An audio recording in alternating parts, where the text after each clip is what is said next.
Greetings,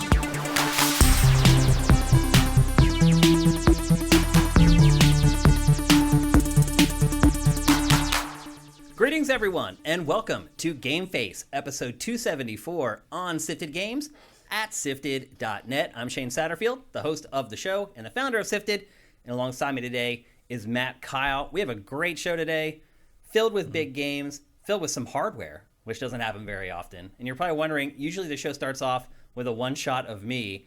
Well, we had to give that camera up today because we are going to be unboxing the Switch OLED live on the show today. I got the console, and I have not opened it. I waited to open it with you guys. We're going to do that live on the show. Matt, how has your week been? All right. A lot of Metroid. Yeah. Or is it a lot of Metroid? I mean, it's a standard amount of Metroid. It's an 8-hour game. Yeah. It goes. So, yeah. Went a little further in Far Cry, but I get the gist, I think. Yeah. By the way, if you guys missed, and a lot of people did miss this messaging somehow, we are going to talk about Far Cry 6 today. We're going to probably couch it more along the lines of what has changed of our impressions since we talked about it last time. But we did a huge deep dive for Far Cry 6. It's up on our Patreon at Sifted.net. It's even on our YouTube channel right now. I saw people, so we posted that first on YouTube, and then we posted the episode of GameFace afterwards. And then people watching GameFace were like, oh, I can't wait to watch the Far Cry thing. It's like, no, it's already up. It's been up already. So it's there. First deep dive we've done since the pandemic started. So it's good to do another one of those. For those of you who aren't familiar, deep dives they're a little more structured form of our discussions on GameFace, but they're all done in post-production, which means that we can really cut to what Matt and I say and show footage of exactly what we're talking about. And man, was that an editing beast to tackle. It took me all day to edit that thing together. But I'm really happy with it, and I hope you guys checked it out and you really liked it. We would like to do more of those in the future. And again, it's already live for free on our YouTube channel, and it's live at Sifted.net and at our Patreon as well. And both of those, I think, are now turned to free if you prefer to watch them there. It's been a crazy week of playing games, Matt. There were so many to play. Some of them were frustrating, in all honesty. So it's been one of those weeks where I've been grinding, getting all this work done while playing a bunch of games. And when the games are frustrating, it's hard because you have like these windows where you can play and you need to make progress and play through the games. When you're playing a game that doesn't let you do that, it's easy to get frustrated with the games. And so we have some interesting discussion for you guys today, without a doubt. Some discussion that I think may surprise some people, Matt. Do you think? Maybe. Yeah. Well, we got some hot takes. Yeah.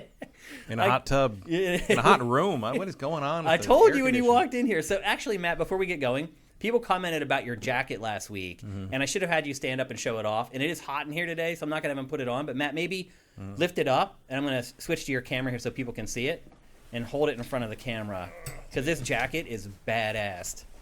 People saw you saw the front last week. You're wondering why I have this. It's because it's this. Yeah. Check that out. There it is. That's pretty freaking sweet, man. And where did you get that, Matt, in case people are from curious? It's called Luca Designs. It's actually a store in Hollywood where they have a website. And if you look, they have a whole video game section and nerd section. They make a really, really nice Mass Effect N7 leather jacket. Yeah, so it's all like nerd culture leather, right? It's all leather, and they also have vegan leather if you're not into the actual leather. Pleather, basically. They're cheaper.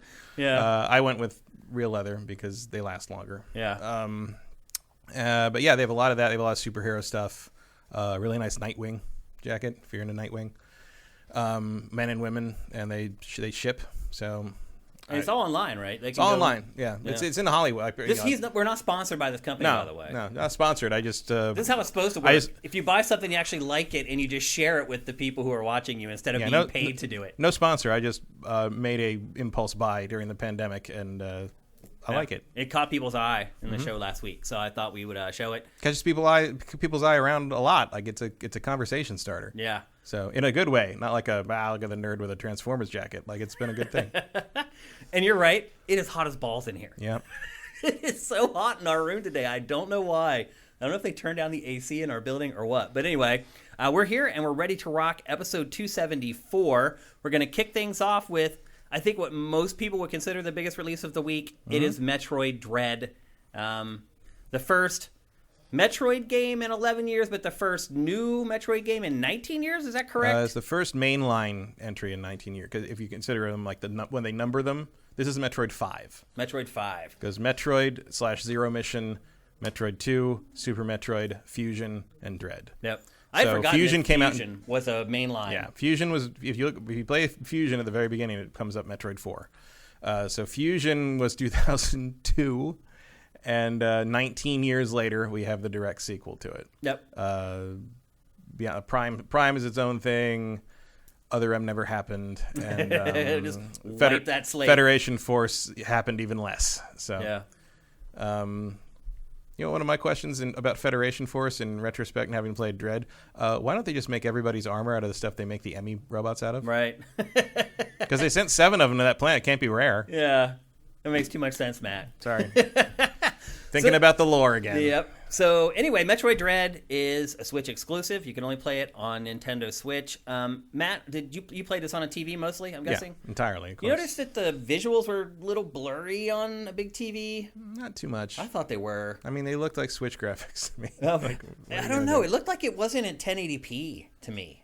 Might have not. Might have switched back and forth. I don't know. Huh. Yeah, I haven't seen any tech stuff. I thought on it looked this. a little soft on my OLED TV. Looked better than Fusion. Ironic because I just got the OLED. I mean, it's the Switch. best looking 2D Metroid ever made. Like, No doubt. So, No doubt about that. I don't have any complaints there. Yep, absolutely. It's not even close. It's not as sharp as like I don't know, Xenoblade Definitive Edition or something. But Yeah. again, everything on the Switch looks a little soft to me, coming off of Series X and PS5. So I don't know. I don't make a lot of distinction. I don't have a tremendously high standards for Switch graphics. Let's Okay. put it that way. I thought it looked a little soft on my TV. Maybe I'm wrong. Maybe it is 1080p. It didn't look like it to me. But anyway. Vincent says it's only 900p on TV. Oh, So okay. that would explain Well, there that. you go. I picked up on it. Okay. Yeah, so I was right. I knew there was something funky about it. Because I play a lot of Switch on the TV. And I just came off of playing like 3 or 4 different games. So I was kind of like, wait a minute, that doesn't look as sharp as I thought it should. Again, though, easily the best looking 2D Metroid ever. yeah. I mean, you can see right here, just in the opening sequence. This is the end of the Quinn... I don't even know what the word is for that. It's not trilogy. I guess It's quintology. quintology. Is that correct? Yeah. This is the wrap up. Quintology or pentology? I don't remember which one you would want to go with there. This is a wrap up to the trilogy we've been playing through from the beginning. I don't know where they're going to go after this, and we're not going to spoil what happens at the end of this game, but it does appear that they're going to have to find a new direction to head off in. And it starts off, Samus gets a distress signal from the planet ZBD. Is that right? ZBD, yeah. And a video is sent to them to the Federation of a Parasite X. So they send her to they send 7 of these robots called Emmys to investigate, and they lose contact with them. So they send Samus to go investigate that because she's immune to the Parasite X. Mm-hmm. And she gets there, and she comes into contact with this Chozo, who promptly whoops her ass. Mm-hmm. She falls down a hole, and then the objective of the game is to get back to the surface. To get out of the hole. Get out of the hole. And get back to the ship and leave, essentially. Mm-hmm. And that's what you're trying to do the entire game. So you're underground for the entirety of the game. Not a surprise. It lends well to the aesthetic of the franchise, I think. And then the game starts. And I guess the first thing I would say about playing Metroid Dread is that it doesn't really feel like a Metroid game. Mm-hmm. There's so much stopping and starting involved. Yeah. It's one of the biggest surprises. Words wisely. One of the biggest surprises of 2021 so far has been the fact that I don't like this game very much. Like, I think it's okay. I think it's just okay. But it's got so many bad choices in it that I don't like at all. And like you say, like, there's no flow to it. The flow of Metroid is a very peculiar thing, and a lot of even other Metroidvanias don't get it right. And this is the first time Metroid hasn't gotten it right. Look, before we get into the nitty-gritty discussion on this game, I agree with you on the overall outlook of this game. I played for about an hour and didn't know if I was going to go back and play it at all. Mm-hmm. I did finish it, but it was a chore. And then I found some time, and I was like, look, I can't play an hour of this and go talk about it on the show. I have to play more. And I will say this, too. After I kind of got over the hump of the game, I started making more progress, and I ended up liking it more. And I don't hate the game. And I don't think it's a bad game. No. It's still way better than Other M. Yeah. I think it's a bad Metroid game, though. It's a disappointment, I would say. There's a lot. All the new ideas don't work to me. Like the Emmy stuff is hate it. Awful. Hate it. It goes against every awful tenet of the Metroid franchise. It goes against every tenet of basic game design. And that's a good point, because like it's awful. Like Metroid doesn't need one-hit kills. It doesn't need RNG shit. It doesn't need this thing where, and like they knew it too, because in every other Metroid game, if you die, you go back to your last saves point. And in this, you just respawn outside the last door to the Emmy zone you went into. So you basically lost, 15 to 20 seconds most of the time? Yeah. So the stakes are nothing. So you're just endlessly, if you get caught, you're just redoing things over and over again. For what? Like, why am I doing that? Why are there save points? Exactly. Like this game autosaves constantly. Like you're constantly being and reset. I'm not complaining about that. And it's fine. It's just puzzling. But like, there's no reason to have the save points other than Metroid has always had save points. Right. Which is weird. It is weird. Yeah. It doesn't make any sense, really. It doesn't even make the sound. Right. Like when you don't come out of it, it does when you get that when you get an item, but you do not get that when you save anymore, because saving used to be a big deal, because you're like, oh my thank God I got here and I recharged. Well, that my happened stuff to me in this game. I found the first save room. I was like, thank God, and then I did not realizing that they were going to be every third or fourth room throughout the whole map, pretty much. So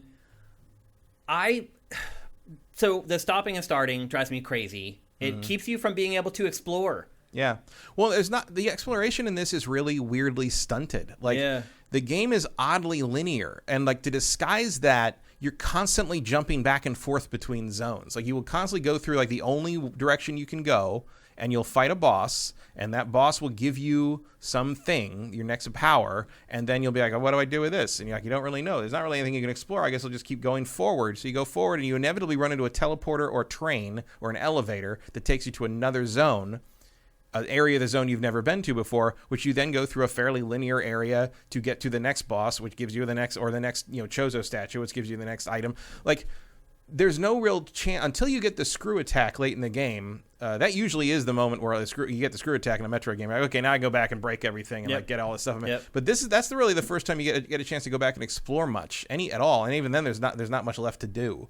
The pacing of it's weird. There's also the fact that like, one of my joys in Metroid is once you've opened some stuff up and you've got some abilities, and the ability to just sort of burn through zones. Yeah, to just cruise. Just cruise through zones. You know, open that door before you get to it. You're running through it at super speed. Like that's really. But in this game, like there's doors that detect you if you come near them, and so you have to use a cloaking ability to like walk slowly up to them and get through. Or there's doors that open and continually reclose that you have to open with a grapple beam. So you always have to stop and open it or get through it. Like there is no flow to it. In that regard, or in regard of how long it takes to get to a boss battle, or like when you leave a zone, break up the flow. So bad. Half the map is annihilated because they dedicated to being these Emmy zones, which never get more interesting. They never get more into them, and they're awful. It's so dumb. So the Emmys, for whatever reason, are invincible to everything except this thing called the Omega Cannon, which you have to. And the Omega Cannon burns itself. You don't even have it normally. No, it burns itself out. Magically, you get it. It burns itself out after you defeat an Emmy. So basically, you have to find it again every time you want to defeat an Emmy. Yeah. But every time you defeat an Emmy, it's exactly the same thing. You have to use the machine gun feature of the Omega Cannon to burn its face off, and then you charge the Omega Cannon and blow its head off. Yeah. And every time, it's the same fight every single time. Like it never changes, it never upgrades, it never gets more interesting, it never becomes anything else. It's completely static. It's one idea repeated over and over again. And then they do it again. The last third of the game is just a boss rush where you're fighting the same 3 types of bosses like 3 times each, and it's incredibly tedious. The exploration goes completely away. I just think the Emmys ruined the experience. The Emmys are bad. The idea of a cat and mouse section with a thing that's hunting you is a good idea, but what they've done here with the insta kill and you have one basically rando chance to counter it if it, which I've done like 3 times in the entire game. I get it about a third of the time, but even then it's like sometimes it's in the right place for you to get away from it, sometimes it's right in the way and you can't do anything about it. Like it's not. It's honestly so RNG based and so unfriendly that it's hard to believe Nintendo allowed it. Like there's a bunch of things in this game that make me think like this doesn't feel like Nintendo to me. I can't right imagine, down to the controls. I can't imagine Miyamoto or Iwata playing this game. Yeah, I mean, I assume Miyamoto touched it at some point, right? I would think. I don't. Or somebody played it in front of him. I don't know. I couldn't imagine either one of those guys getting more than an hour into this game. The other thing too is that the controls in this game are insane. There are some things that you do that you literally hold 4 buttons. Yeah, it's like typing. It's insane. And they don't use the right stick to aim. It's so obvious. Use the right stick to aim weapons. And it doesn't do anything. It just sits there. And then they start loading up like these modifiers. Well, eventually it activates cloak. Yeah. That's it. It's insane. Like when they finally showed me that thing where you have to like, what is it? To use a power beam, you hold L1 and then R2 and then you charge with R1 and then aim with the stick. Aim with the stick and then hit fire. And then fire. So, and there's other things later, like, so the grapple beam is R2, is the trigger. So to swing on a grapple hook point, which mercifully there's only a few of them in the game, you have to hold R2 to activate the grapple, hold L1 or L to aim with the left stick, hit fire to fire the beam, hold it to hold on, move the stick to swing, and hit jump to jump off. So you're hitting basically 4 or 5 things at once. And that continually, you've got things where it's like, okay, now to they start incorporating this into the flow of the game. And into the boss fights. Like, you have to do that during fights eventually. And, like, I mean, I've had, I can do 100-hit combos in fighting games pretty regularly. And, like, some of this was tying my fingers in knots. And it was, like, weird. And combine that with, some of the boss battles are actually pretty memorable, not the ones they make you repeat over and over again. If I have to fight another Robo Chozo, I'm going to kill somebody. But, like, some of the big, set piece things are fun and cool and, like, really inventive. And, use the the counter ability I do like. I like that has been brought forward from the Metroid 2 remake that these guys did. And it seems to be kind of standard 2D Metroid equipment now. I can get behind that. That's a cool mechanic. That, again, much better thought out than all the other new mechanics in this game. It's like, so you were mentioning earlier about how it's nice that they have all the autosaves and the checkpoints, and it is, but, like, they don't work with the Emmy stuff. So it's like, if you get caught by the Emmy, which, as you mentioned, is an instant kill, because I've literally countered it 3 times ever. The other thing, by the way, the fact that you get the cloak early on, you never really get any other tools against them. Like those sequences never get more interesting as Samus levels up, because she never really gets any more abilities or tools that help beyond traversal stuff. She never gets any more things that help her. You can't set traps. You can't there's nothing built around the mechanic to do with the Emmys except try to get away from them, and that gets just kind of tedious after a while. Well, when they do catch you and you go back to a checkpoint, when you come into the room next time, sometimes the Emmy is right inside the door, and as soon as you come in, they just catch you again. Yeah, and they'll teleport and they cheat. Yeah, it's a very poorly implemented version of a good idea, and it's a huge part of the game. Yeah, and it feels so haphazard. And like when you look at it's disheartening to me to look at the map near the end of the game where you just realize how much of each section is dedicated just to that. It's just Emmy stuff. It never gets more interesting. There's hardly any hidden stuff in it because you need it to be an obstacle course. Yeah. You can't have it be an interesting explorative part of the game. It has to just be this thing you run away from this invincible thing in, and it never gets any better. It's a bizarre choice. One of my friends said it's like someone made a Metroid game after reading a list of things that are in Metroid games and never playing one. Yeah, and that could be. It does kind of feel like, which is weird because like they made another Metroid game that I thought was pretty good, but it does actually take more from, I'd say, the Metroid 2 design philosophy than the other Metroid games, because like, Metroid 2 also sort of had that thing where it's like somewhat linear. You're kind of a lot of fights against like mini boss, more there's a lot of that. Like you're not fighting like a big event boss in this game. You're fighting like more dangerous versions of enemies you've already fought before, and that with all the Metroids you have to hunt down in 2, that's sort of the same thing that's happening there. So maybe that's what that is, and maybe that's And the other thing I'll say is Fusion was too handholdy. Fusion and Zero Mission are too handholdy. They show you where to go too much. This one doesn't help you at all. Yeah. And there's a lot of times. I mean, the map's pretty good. Like you can look at the doors; it'll tell you like what you need to unlock each door, and that's pretty helpful. But yeah. Yeah, like the map is helpful, but there's a lot of times when I'm just like, okay, I don't know where to go, so I'm just going to go forward, and that was the right way to go, and now I'm going to transport to another zone. Like, this might just be me, but like one of the things I enjoy about these kinds of games is sort of fully exploring a zone before moving on to the next one. Of course. And you're constantly ping-ponging back and forth through this whole set of zones, and I just don't find it particularly interesting. And it's like it has the weaknesses of Fusion in terms of like, go to this zone. Okay, now we're going to send you over to this zone. Now you're going over to this zone. Except it doesn't. If you're going to do that, you need to kind of point out where you need to go. And like even like Adam, when you talk to him, doesn't really help much in terms of telling you what your next objective is. It just constantly tells you you're helpless, you suck, you're going to die, and you need to get to your ship. And you can do nothing against the Emmys. Yeah. It's really not an encouraging partner. No, he's not. The AI. So yeah, and like like.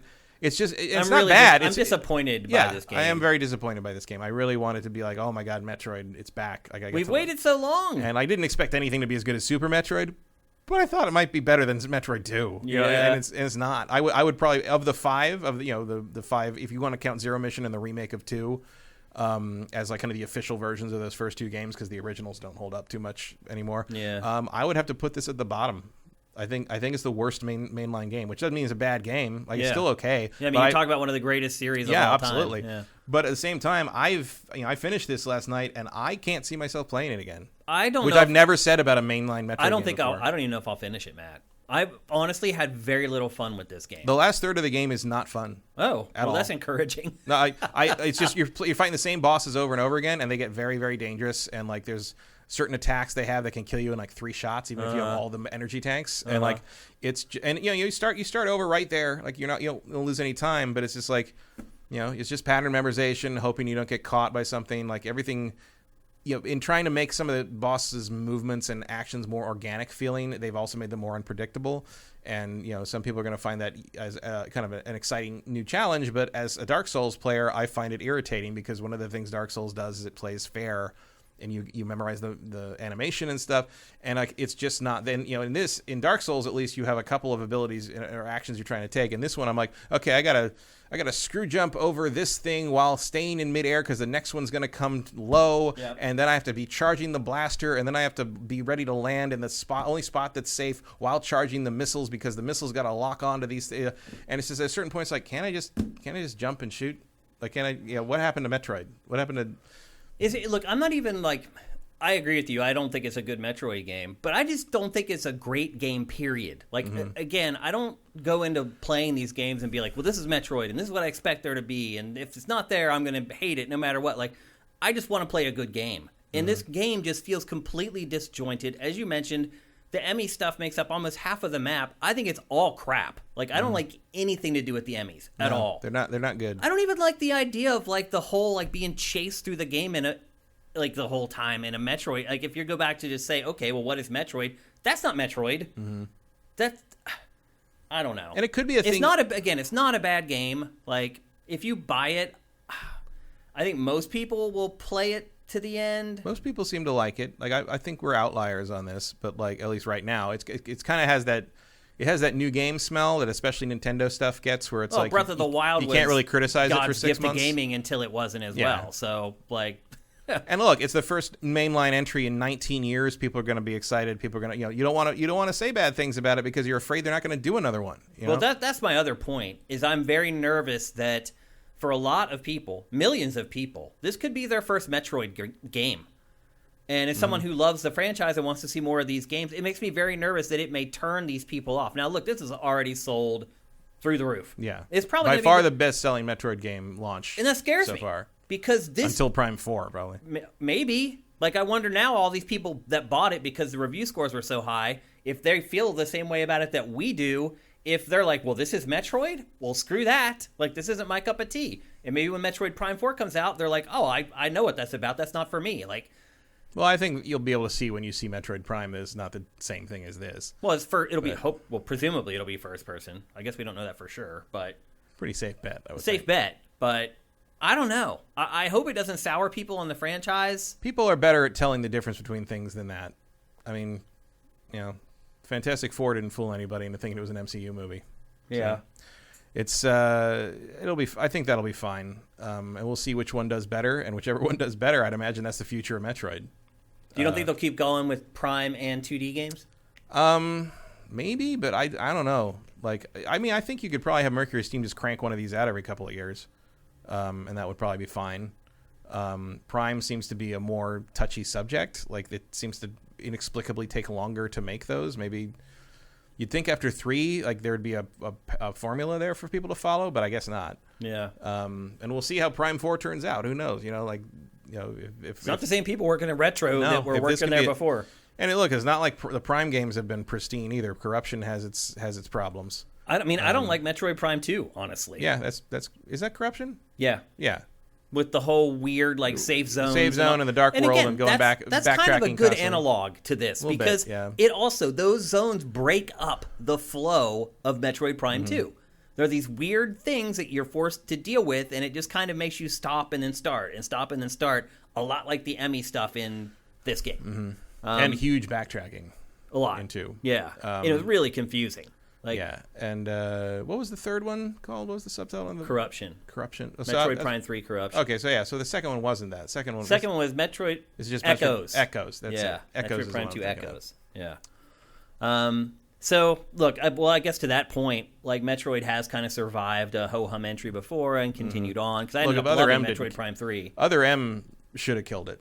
Other M should have been the end of Metroid. That's a good point. Like if anything was going to end Metroid, that would have done it for sure.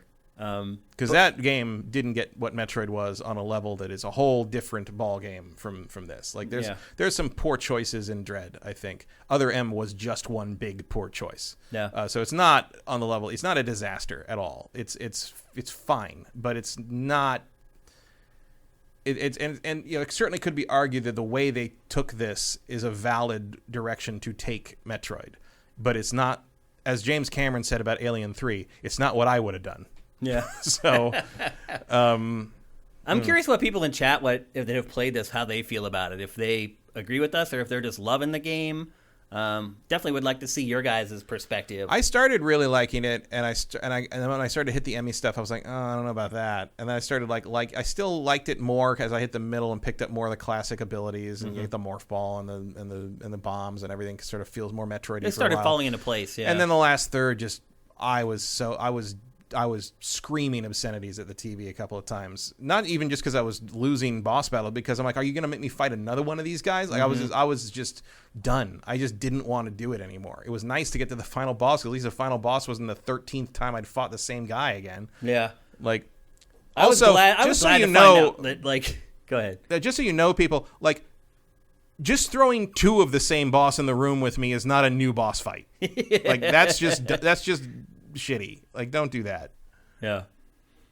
Let's go to let's check out chat and see what they're saying about Metroid Dread. Mostly they're saying they want to wait till the price drops, which, like, I mean, I get it. Like, it's we talked about it being full price, and this is a lot of money for what you get. Matt O. Baxter, this is my first Metroid game. Not being able to use the second stick to aim was crazy, but the exploration parts were kind of fun. I wish there were more of that. I agree with you, though. Ami D. Art, I think Shane just hates action games. Okay. Interesting, because that's all I play. It's literally all I play is action games. It's just funny. I never thought about it till now, but literally all I play is action games. GX Gear might pick it up at first discount, but not full price. That's probably not going to happen for a while. Didn't pick it up. Well, the collector's edition was on sale at Target for $69 if you could find it, which is ridiculous. Mersh is not far into it, but it's been fine. Digital Reflex, that sucked when they threw 2 warriors at you. No, it's not the only time they do it. They make Womble. I'm not disappointed I sold my Switch. It's a good game for $20. That's early Mexican. I'm enjoying it so far. My son and I are playing it together. Okay. Sneaky is my first, but he doesn't say whether he likes it or not.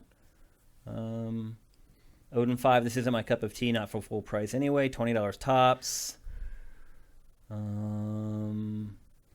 Vincent, to me it sounds a lot like Fusion. I mean, it has a counter like Fusion. Fusion didn't have the counter. Oh wait, which one did? It was that was the remake of 2. Oh, the remake of 2. That's the other right. Mercury Steam. Yeah, they introduced that. Yeah. Do you like the slide? Sneaky is asking. Yeah, Yeah, it's fine, but also I do. it kind of interferes with the ball sometimes. And there's like a weird thing where like, I don't know, the way the ball works sort of like interferes with the hanging jump sometimes. Like I think it's messy. I think I've seen people talk about how amazing and tight the controls are, but it sure is not what I'm playing. Like I've had to kind of fight my way through it at times in terms of controls. I had problems just ducking sometimes. Just ducking down to shoot, crouch. I think the slide feels great. And in fact, I think when you get a chance to really use the controls in the game, they feel good. Yeah, like they feel buttery. If you transplanted the controls to a more standard Metroid game, I think they would work better. It would be okay. Yeah. And again, don't get me wrong, I don't hate this game. It's not as good as I expected it to be, I guess is the best way I would put it. I haven't even looked to see it's also like it's just what its Metacritic is. Where is it sitting at? It's like 90 or something. Whoa, it's way up there. Really? It's high 80s. Wow. It's also like it's a really good example to me of like how Nintendo just can't make another sequel. They just can't do it. Just give me another goddamn Metroid game. Yeah. Like you don't have to put the Emmy stuff in here. You don't have to we got to have a new gimmick to that. No, just make another fucking Metroid game. This was a case where the gimmick, in my opinion, is the weakest part of the game. Yeah, absolutely. It is. If there's anything that ruins the game, it's the new elements that they like put get out. into All the new elements are getting in their own way. Yeah, which is honestly like a lot of times the new gimmick in a Nintendo game is sort of irritating or sort of like but it very rarely like sits there as a giant obstacle in your path, like a thorn in your side while you're playing. And like it's. This is one of the worst examples of it I can think of in terms of. And the odd part is it's not even hardware related.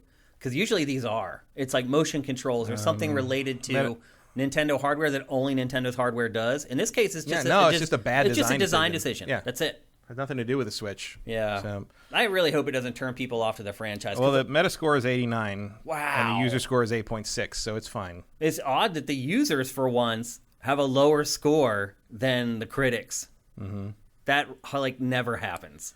Well, it's got 85% positive, 2% mixed, 12% negative. Huh.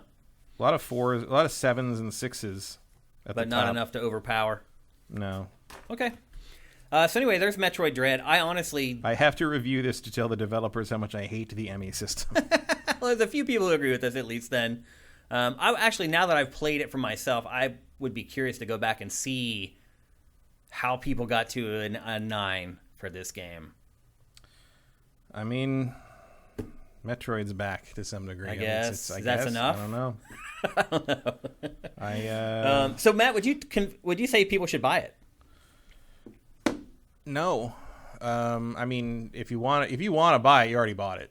I would say if you're a Metroid fan, you're already here, right? Yeah. $60 game. Nothing could have stopped me from playing this game. Yeah. You know. But what about people who aren't hardcore Metroid fans? I would say go play another Metroid game first. Yeah. I would say go play Zero Mission or Super Metroid. But I don't know that, like, if they played those, that it would be a good indicator of whether they should play this. No, not necessarily. But at least they I think if they played those, but at least they'd have a better first impression of. They might be more angry. Maybe, playing but I don't care. Dread. I don't care how they feel about Dread. I think they should play Super Metroid, one of the greatest games ever made. Right, I'd agree with that. Which you can just go play on the Super Nintendo, Switch Online thing. It doesn't look as pretty, but no, but it's way better. Yeah, it's way better to play for sure. And one day maybe they'll give us a Zero Mission, like a Metroid collection where you get Zero Mission and Fusion and stuff like all in one place on the Switch or something. It'd be nice to bring those forward and save them from the handhelds. Yeah, for sure. I know Switch is also a handheld, but it's it's a shame that you can't play the GBA games, like Castlevania did. Yeah, it'd be a collection nice to bring together. those up. I mean, Fatal Frame is getting a console release. Like, let's get Metroid up here. Yeah, but I think Koei Tecmo is a little more desperate than Nintendo is to drum up sales. Did you see what the description of that Fatal Frame game is on the Xbox store? Mm-mm. It just says beautiful horror. That's it. That's enough to sell it, apparently, according to Koei Tecmo. Anyway, interesting.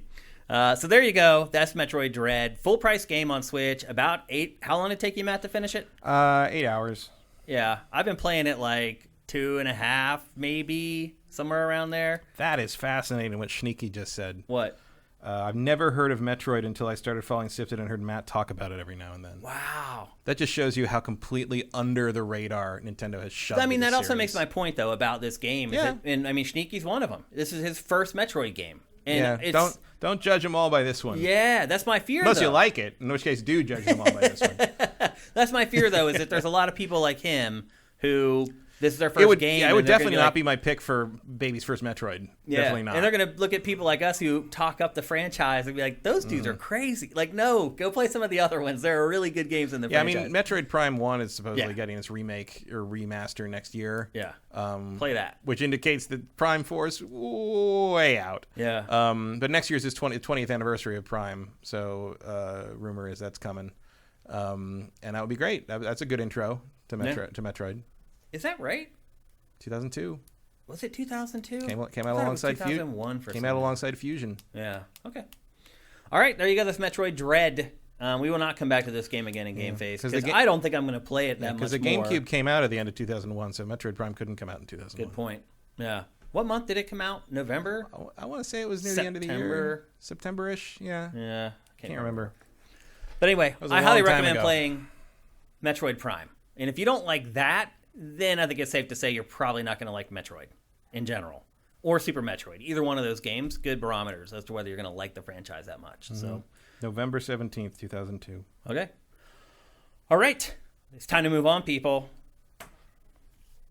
And we're going to crack open my brand new Switch OLED model. I've had it for days. I didn't open it or play it so I could do it live here with you guys on GameFace on Tuesday. And it was hard. I'm playing Metroid Dread, which is what it was launched with. And I'm like, man, I'd really like to be playing Metroid Dread on that slick screen, but I wanted to wait to crack it open here live with you guys. And that's exactly what we're going to do. Let's switch cameras.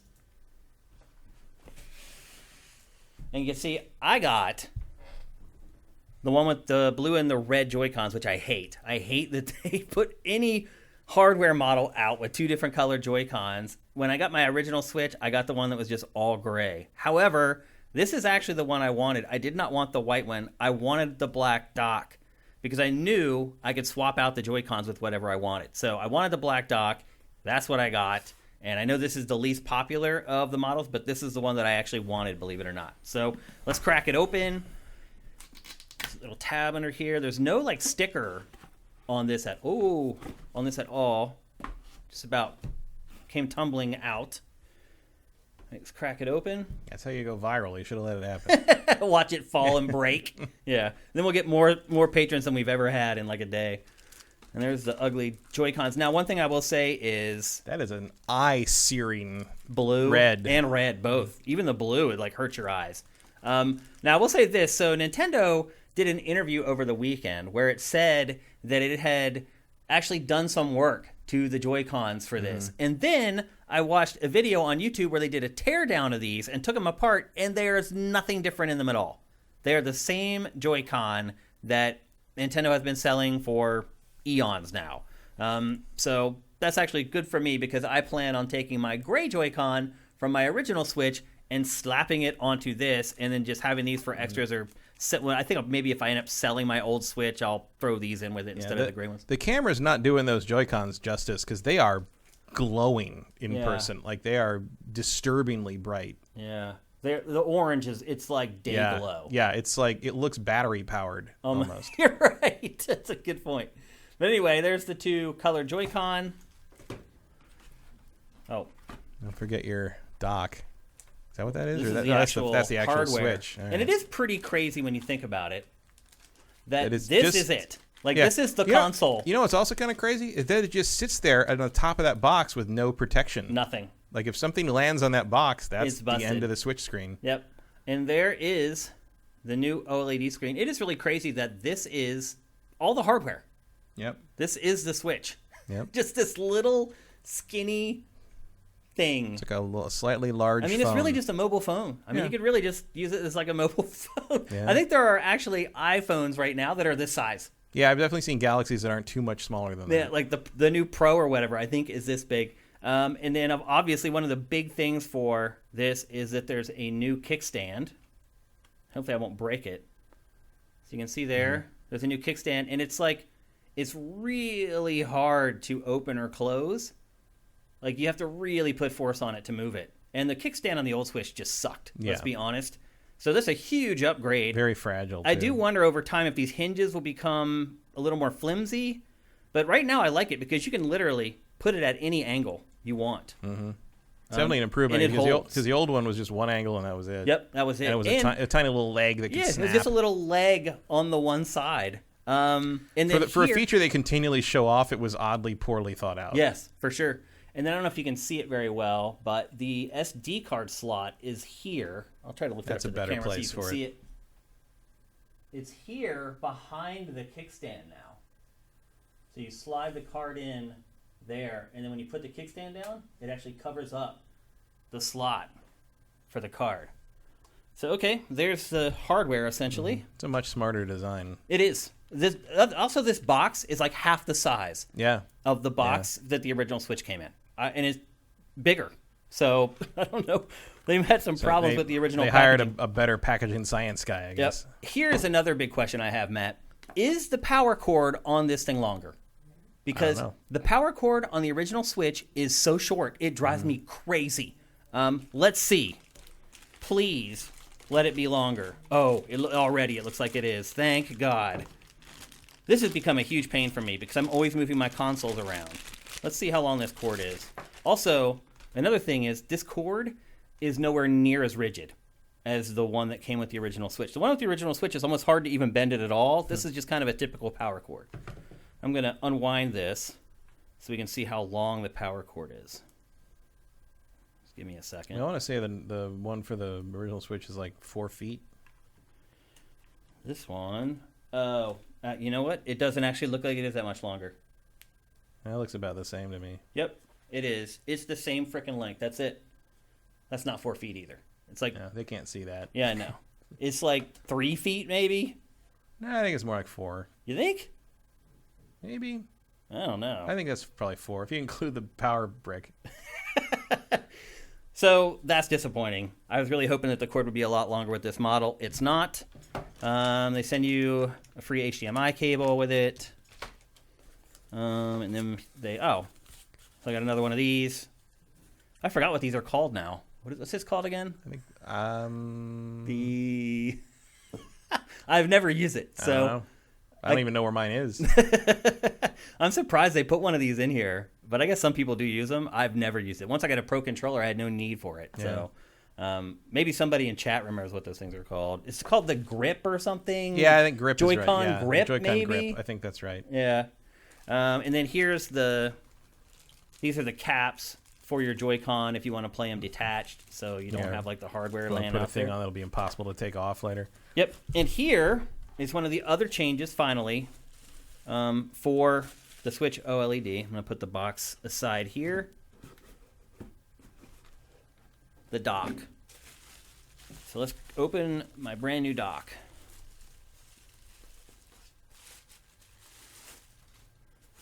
Okay. And again, I wanted the black one, and so that's what I got. And this little thing here, I believe it lights up. Like they showed it in the trailer that the Switch logo on the front lights up when it's turned on. I'm not 100% sure, but... It could use a little more indication that something's on. Yeah. Because right now, because on mine, you only use a little green light in the lower left. Yeah. So anyway, here's the new dock, and I'll bring it up closer to the camera so you guys can get a really good look at it. Yep, that's a Switch dock. Shiny. 2 USB ports, and you guys got the curved shiny piano on the inside.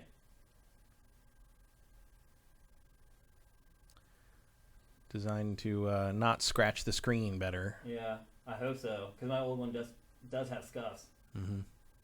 And then let's open this up. Oh, this actually comes off now, instead of being hinged like it is on the old dock. And then you can see there's the slots. So this has an Ethernet port built into it. But there's a caveat. All right, let's switch back to our cameras here. So there's a caveat with the Ethernet port, Matt. And that caveat is that while you do have a port that you can just plug an Ethernet cable into, the speed of the Ethernet port on this is actually slower than Wi-Fi. That's so dumb, I'm almost impressed. They took it apart, and they found that there's basically some kind of a limiter on it. That means that its speed will only go as fast as USB 2.0. Yeah. And so while it's better to have this plugged in for online play because it does help with packet loss and lag and stuff like that, as far as download speeds go, it's better to download via Wi-Fi instead of downloading via the Ethernet cable. That's crazy. But still, it's nice to have it because right now I have like my Ethernet adapter plugged into like a USB port, and that hangs out, and an Ethernet cable is plugged into that. So it will help with like tidying up your cables and things like that. But yeah, just something to keep in mind. Mine's just on Wi-Fi and will stay that way. Yeah, so. I have mine hardwired because I do play like Splatoon on live. The only thing I do with it, the only thing I do online with it is like download stuff. I am surprised that this cover isn't attached to the dock, and it's this thing that just kind of comes out. But whatever. I mean, that makes it easier to get at stuff. I guess. Okay, let me put the whole thing together actually, so I can actually check out my new Switch. I haven't even turned it on yet. Hopefully, one nice thing about Nintendo handhelds is they generally do have a charge in them when you get them. Now, let me make sure I'm putting this on the right way, because my big fear is attaching the Joy-Cons upside down and never being able to get them off. Nice satisfying snap. The iconic. Click. All right. And power. Here, there you go. Power button's in the same spot as the old one. Actually, I will switch back to the other camera now, so you guys can see it. It's coming on. And I have no game or anything in here, so. Oh, it even makes the snap sound. Wow, that was quite the fanfare when it turned on there. Very excited to be here. I don't know if they could hear that or not on the stream, but it plays like a jingle when you first turn it on. And now I have to go through all this sign-up stuff and everything. And I won't do that here live on the show. But anyway, there it is. The Switch OLED model. Brand spanking new. Okay. What do you think, Matt? Or do you? Have fun. I gotta... Having seen it with your own two eyes, does it impact your opinion of it or whether you might upgrade? No, it's not an upgrade. As far as No. I'm concerned. Like, I've never used the screen for anything except fishing and Animal Crossing because the lag on my TV was too bad to catch the big stuff. Oh. That's the only reason I have ever used it outside of its dock. Yeah. I mean, just generally, even without having used it, although I will say this, like, even just looking at this screen, it looks much clearer. And, like, you don't get, like, kind of the darkish, like, shadowy parts of the screen like you do on the IPS, the original Switch. And so the screen definitely looks better. Does it seem that much bigger to you, though? I mean, it's not. It it's is. Like, it's a little bigger, but it's not. But, yeah, when you see it in person, you don't see it in an immediate, like, oh, that's the new Switch. Yeah. I would not necessarily pick that out as the new Switch if someone is holding it in an airport. Yeah, you just think it was just whatever. Yeah. Yeah, it doesn't stand out as like it being a lot bigger or anything. The weight feels about the same, maybe a little lighter actually, which is interesting. I don't know. I guess in general, I think my impressions, in my opinion, on the Switch OLED is that you don't need to upgrade if you already own a Switch. Yeah, I don't see, unless you just constantly use it handheld and want a better screen and want to spend that money on it, I guess. Certainly, I would never touch that because I play it on the TV all the time. If it actually used that 4K chip that's in it, then I would... oh, yeah, we didn't even mention that. I would maybe change my mind, but like it does me no good, so... Yeah, so as it turns out, there is a 4K upscaler chip in the dock of the new Switch, the Switch OLED. However... it cannot be utilized. The way it's been set up inside the hardware, they cannot access it. And essentially what happened was it was the only parts that Nintendo could find. And it needed that part. And because of the shortages that everything is going under right now, Nintendo just used that chip when it could have used something else because it was what it could get. So it actually will not upscale to 4K, which there's no Switch games that run in 4K anyway. I mean, if you use an emulator. Yeah. Now, NVIDIA's chip is capable of 4K. But it's never been taken advantage of for Switch. I mean, the chip itself is so weak. I find it hard to believe that they could make any game other than maybe a puzzle game that ran in 4K for. No, you're gonna need a new system for that. Yep. And we'll just leave this here for the rest of the show. Or actually, we'll put it here for the rest of the show. And then I can get to go home and actually get to check it out and play it, which will be fun. So I'm excited about that. But I think in general, it's Unless you play Metroid Dread. Yeah. But I have to go through the whole process of transferring all the stuff over from my old one to my new one. So maybe you'll play it tomorrow. That probably is more likely. Because I also have to handle like publishing the show and all that kind of stuff as well. Well, set that to do that first. And maybe That's by a good the point. time While I'm you're doing done, the other stuff. Yeah. it might be finished. Yeah, but I think the general consensus on Switch OLED is if you're buying a new Switch, spend the extra $50 and get certainly the if you better don't have one yet, whoever that is, and now are interested. one. Right, which is weird. There aren't many. You wouldn't think. At least do it now before, because when Breath of the Wild's coming out, 2 is going to come out, there'll probably a run on them. Yep, probably. So that's kind of the general consensus is if you're buying a new one, get the OLED. There's very little reason to upgrade to the new one if you already own a Switch. Although, Switches are still selling pretty well. You could probably sell your old Switch for $250, I'm guessing. Yeah. On Craigslist or eBay or something. Yeah, with the flip income, it wouldn't be that bad to upgrade. But again, there's just why go through all that? Yeah, it's a hassle. Yeah. So anyway, there you go. Now that I got this, do I regret getting the red and blue one? Maybe a little. I think seeing this in person now, maybe I understand a little more why people wanted the white one, because it is different. Don't you want to just replace it anyway? What'd you say? Aren't you just going to replace it with the gray ones anyway? Yeah, the Joy-Con. Yeah. But I'm saying the dock. But I'm going to eventually get black shells for my PS5. I have a Series X, which is black. All my consoles are black. So I just kind of wanted to match. I don't know why. There is no deceit in black. What'd you say? There is no deceit in black. Okay. So anyway, there you go. That's the Switch OLED. Made sure to hold that so you guys could see it opened and kind of get our impressions of it right out of the box. Literally fresh out the box. Okay, let's move on. We're going to talk next about Grand Theft Auto. So there was rumors flying for the last couple months, I guess, that a remastered trilogy of GTA 3, San Andreas, and Vice City were in development, and they were coming before the end of the year. And it came from reliable sources. We talked about it. It came from retail listing leak. If something shows up in Walmart's computer or whatever, it's usually real. Yeah. And we talked about it. I don't know, about a month and a half, 2 months ago? Something like that.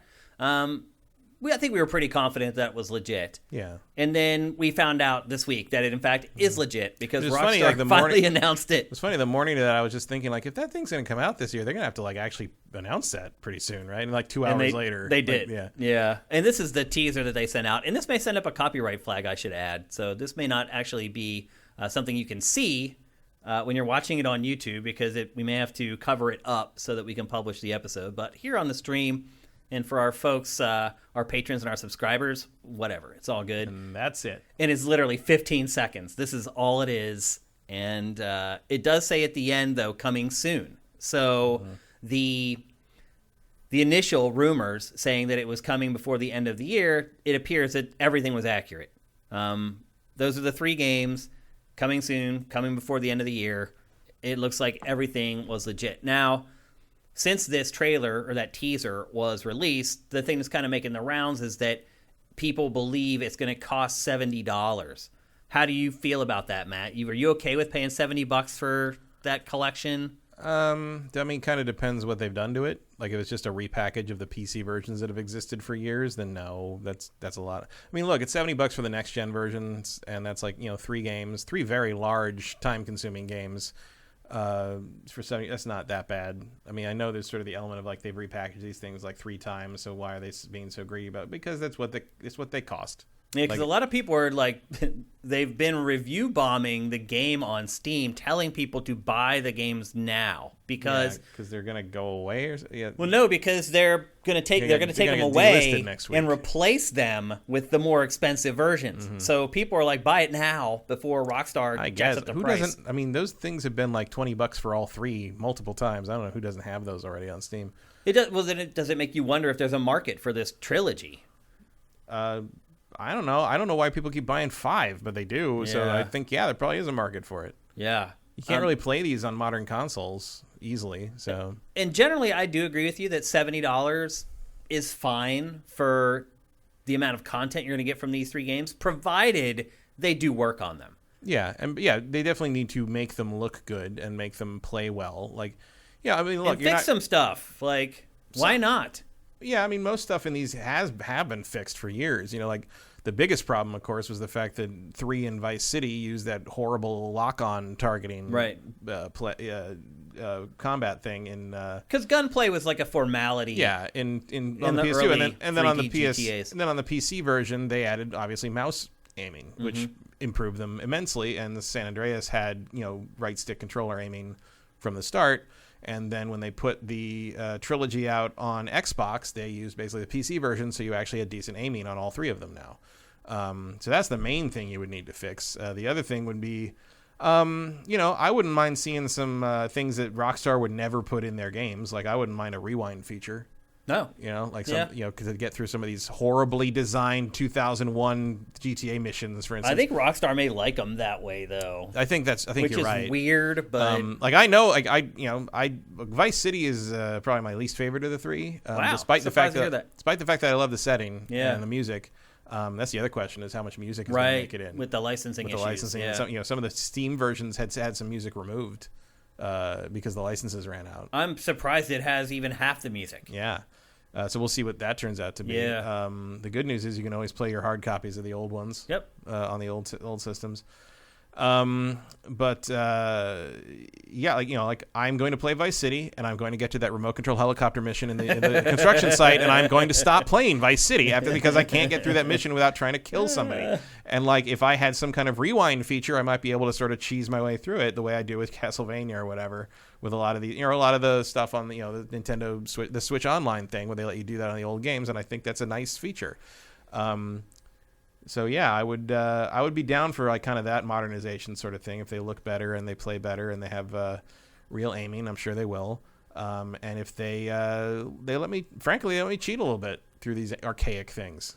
I wouldn't care if they included that feature. Yeah. Like these games have been out forever. Who cares at this point? Vincent also brings up that the other twist is that the new versions, the PC versions, are going to be a Rockstar launcher exclusive. Mm-hmm. So they're not even going to be on Steam. Right. They're going to force people to go to their website and their launcher to play these games going forward, which is, how do you feel about that? Yeah. I mean, I have like 4 copies of each of these things. I mean, I have the hard copies of them. Yeah, so. I have the PS2 versions. I have the Xbox versions. I have. I'm pretty sure I have hard copies of the PC versions. I have the Steam versions. It goes on and on. Like I'm not worried about losing the original versions of the GTA trilogy. Yeah. I'm just curious what this is going to be. They say definitive edition, like it means like they actually did some work this time. So maybe we'll see. I mean, this is supposed to be the end all be all. Yeah. The final form of these 3 games. And for $70, they better be. And that's my point. Like I'm okay paying that if they do work on it. Yeah. If they come out looking like this is running on better hardware. Yeah. Yeah. Like they got to look like it can't be a Castlevania Advance collection. It's got to be Metroid 2. Yep. You got to have done some work on them. Agreed. And so we still don't know the hard release date for this, but the rumors said like November or something like that. Yeah, November feels. I mean, you want to put them out before Black Friday. You want to put them out before Thanksgiving. And since the next gen version of GTA 5 has now been delayed into next year, it sure makes a whole lot of sense for these games to come out before the end of 2021. Do you think I still had to play GTA 3 at this point? It was interesting watching the footage because there's like tooltips that says like you don't have to stay on the road. Right. Because it's like the first one. Because, you'd never... They're like, you don't have to just stay on the map. Like, they had to tell people that you can just go wherever you want because people weren't used to doing it. Yeah, well, back in the day, at the time, like, I remember, driving games wouldn't even let you go on the sidewalk. Yeah. Like, Driver was about it in that regard. Yep. And the idea of being able to go anywhere was unusual. The idea of being able to run people over was unusual. I remember playing this the day it came out. I had to go to the... Oh, I couldn't believe my eyes. I had played games like Carmageddon before that, but... I had to go to the Serramonte Mall south of San Francisco to go get it from a GameStop or an EB there. Did they ID you? No, but they weren't getting we weren't getting a copy of it. Like we weren't going to cover it on the show because it was too violent or whatever. And and I was like, this is the next thing. Like this is going to be huge. And I was like, and I brought it back, and inside of 30 minutes, everyone who was available was in that game lab watching me play this thing. Well, yeah, and being like, oh my god, like what? I can't believe this looks like this. And you just like, I can't believe this exists. And now you're looking at it, it's like, oh, the tires are like squares. Like this, like how were we ever impressed by this? I mean, like looking at that car. Did you notice the wheel well was literally a square? Yeah.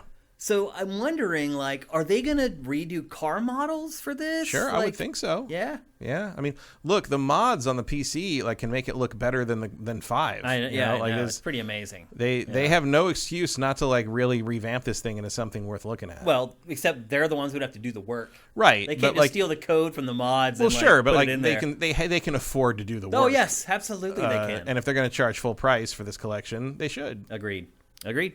Okay. Like $70 is a fair price for something that makes me think it's like, oh, they really did redo everything here. You give me it doesn't have to be that elaborate, but you give me something that's like at least makes me think of the Blue Point Shadow of the Colossus remake.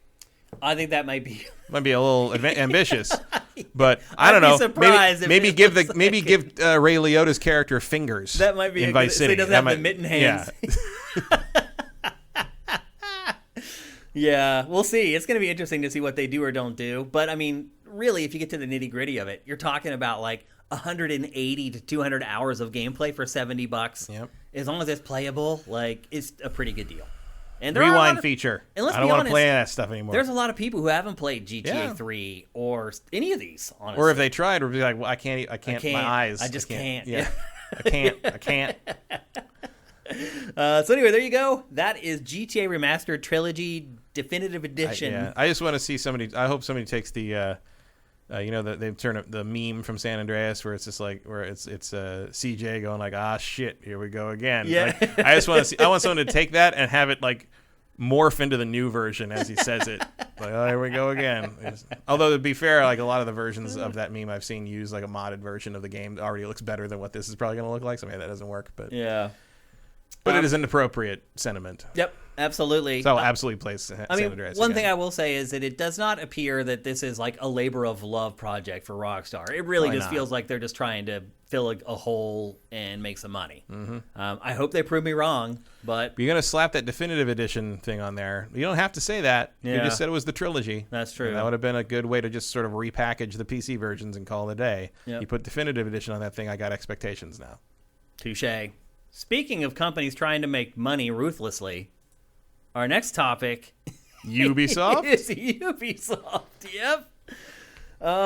In the latest installment in the WTF in video games, WTF UBI. Yeah.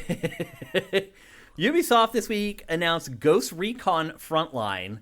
It is yet another battle royale shooter from Ubisoft, and Tom Clancy putting in work beyond the grave. Seriously, over there. And it's never-ending quest to try to capitalize on what other publishers are capitalizing on right now. And 3 years later, it is 3 years later. But look, it's not for a lack of trying, Matt. You got to realize Ubisoft already did this once with a game called Hyperscape, right? Which is this. I mean, and I'll say this: at least Hyperscape was different.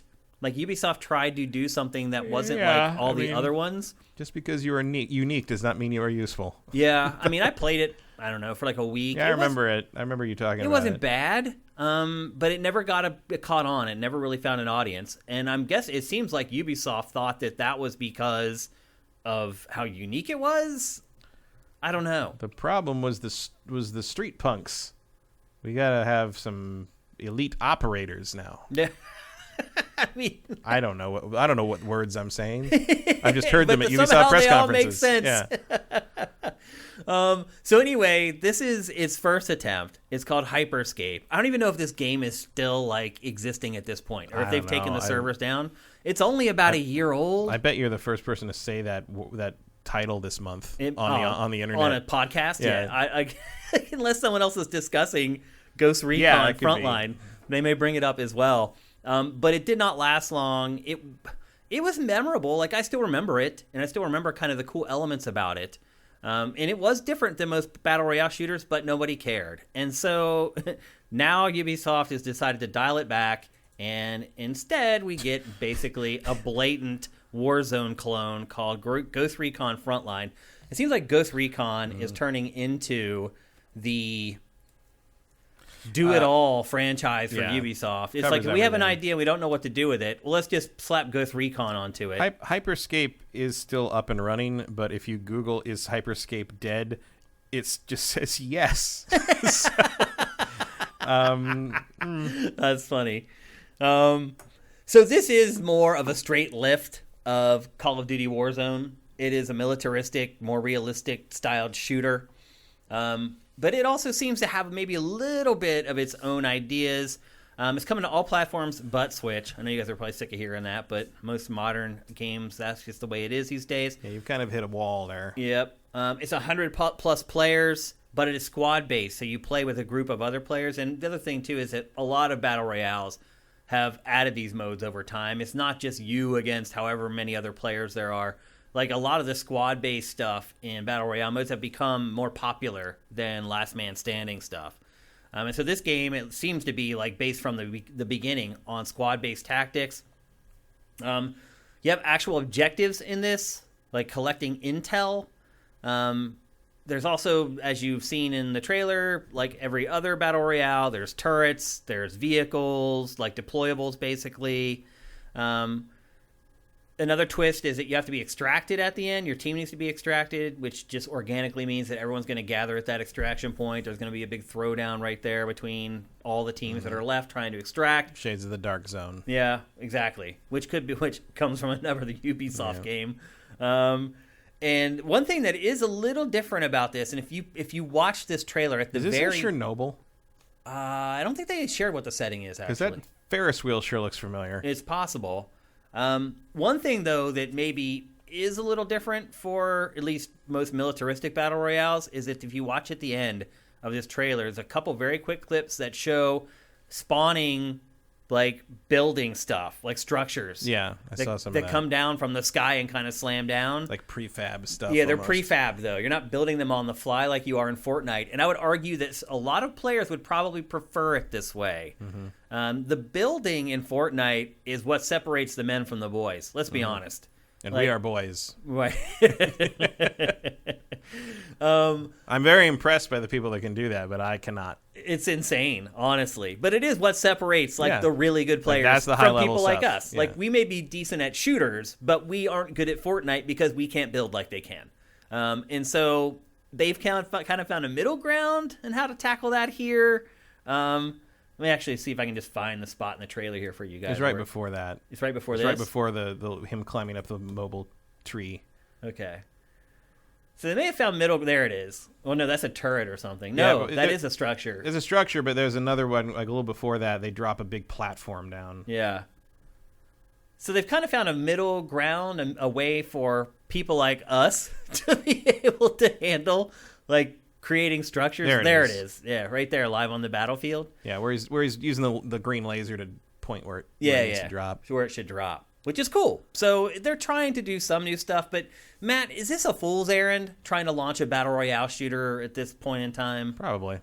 Like, how do you break through Apex Legends and Warzone at this point? Or can you? You don't. Yeah, I don't know if think. I just think it's too late. Like, you're just kind of throwing good money after bad at this point, it feels like. I mean, the Clancy, the Ghost Recon brand probably has some cachet. If it's free to play, it'll get some eyes. And then it's just going to live or die by whether it's fun to play or not. And who knows? Ghost Recon has become, in a lot of ways, really similar to Far Cry, in my opinion. They've just become kind of these open world. Yeah, it does what it does, and every time it comes out, you can depend that it does that. Yeah. And I don't know, it feels like the differentiation between all the franchises at Ubisoft, the lines are just blurring now. Mm-hmm. It's real. They're all just kind of becoming the same thing. And if you look at the design of its games, yeah, I mean, I think they really are all the same somewhat. thing. I mean, I think they are all different flavors of the same candy, if that makes sense. Like, certainly there's parallels between Assassin's Creed and Ghost Recon and Far Cry, etc. Yeah. But it's sort of like, do you like strawberry or grape or mint kind of thing? Ghost Recon is the mint. I don't like mint very much. Do you think that's sustainable over the long haul for Ubisoft? So far, it looks like it. I mean, it depends on the brand. Like Assassin's Creed doesn't seem to be slowing down. Far Cry doesn't seem to be slowing down. I'm not sure what Ghost Recon's doing with this. Yeah. The mainline games seem to be selling just fine. Well, remember the one was like the best-selling game of the year it came out. Yeah, and Wildlands was for sure. Wildlands, and then Breakpoint did fine, I think. Not as well. It wasn't as good. It wasn't as good, no. Yeah. And they knew that, and they admitted that. They came out and it's like, oh, we've learned, so we're not going to do this thing anymore. We're going to wait and take our time on stuff. Watch Dogs Legion did not turn out. Yeah, that was nobody wanted nobody wanted mango flavor open world Ubisoft apparently. But although I liked it well enough, but I did go back to it recently because I was like I had to clear some space on my Xbox, and I was like, I'll play some of the, should I load this up, see if I want to play it, finish it or something? I was like, no, I'm just going to install this. Like, its time had passed. Yeah. Like it's that classic Ubisoft thing that I think we just might mention later in the show about how at a certain point you've shown me all your tricks. Yeah. And it's just sort of an element of, do I like those tricks? And do I want to keep seeing them? And do I have something else to do while I see them that can keep me occupied while I sort of busy work myself with the controller here? And some games, Far Cry, do that, and other games, Ghost Recon, do not. It's crazy, Matt, when I start like going through B-roll. Like this is Ghost Recon Breakpoint right here that we're looking at. And I realized when I've been playing these games that I've been completely engrossed in them. I knew everything about them. I knew what every one of these screens. And now they just all smear together. Like if somebody just showed me this clip, I would have no idea that this was Breakpoint. I would definitely know it was Breakpoint, but I wouldn't remember what anything did. How would you know that it was Breakpoint? Because that's what the menu looked like in Breakpoint. See, I don't remember that stuff. They all just smear together for me at this point because they're all so similar. Like, I mean, this would be unique to me because I don't play a lot of these games, these military shooters. So if the fact that I recognize this means like it has to be like, oh, I played one of those, or it has to be Breakpoint or Wildlands or like one of two Call of Duties, right? Yeah. They just all smear together for me. Like all these Ubisoft games with their, tapping R1 and L1 to cycle through their menus, like all the menus in the trees. Like if you showed me that stuff, I would have no idea like which game each one of these are. Like I just wouldn't, because I just play way too many of them. But is it so? I think we both agree that it's a fool's errand to keep chasing the dragon that is the game as a service, that is the battle royale shooter. But can you fault Ubisoft for trying? Like, what else is it supposed to do? Finish Beyond Good and Evil 2. Well, that's one for sure. Yeah. Make a new Rayman. I don't care. Like, got to be a better use for the money you spent on this thing than that. Yeah, I mean, in particular with Frontline, because it's probably, and they haven't said this yet, it's probably going to be free to play. Yeah. And they're going to have to rely on people buying the season passes and buying the cosmetics and buying weapon skins and all the usual stuff that free-to-play games rely on. It'll be a fun 2.5-year ride until they slowly shut it down after player base abandons it because they moved on to something else. And for most publishers, that ride would last probably 9 months. Yeah. Ubisoft does, Ubisoft can afford to let it ride. They can afford it, and also I think they learned from Rainbow Six Siege that if they stick with something, sometimes it catches later. But I'll say this, Matt, that is the one game that when I see it, I would know it was Rainbow Six Siege. Yeah. Of all the other ones, no. It has an identity. It has an identity. And that's the difference, I think. And again, I think they're going to need to do that with a Battle Royale shooter. Like Frontline, I'm not getting that at all. No, like they seem to think that Ghost Recon has consistent characters in it, but I don't know who they are. Who remembers any of them? Like I remember some from the OG. Yeah, the old ones. Yeah. Like I remember some of those characters, but none. But you know what, Ghost Recon or Rainbow Six, I remember the characters in that. Yeah. Because they make a lot of fanfare when they release a new operator and blah, blah, blah. So I do remember some of the characters from Siege, but not like these modern... I'm playing Far Cry 6 right now. I can't remember a lot of the characters in that. Yeah. Some of the allies I'm fighting with. I don't remember what their names are.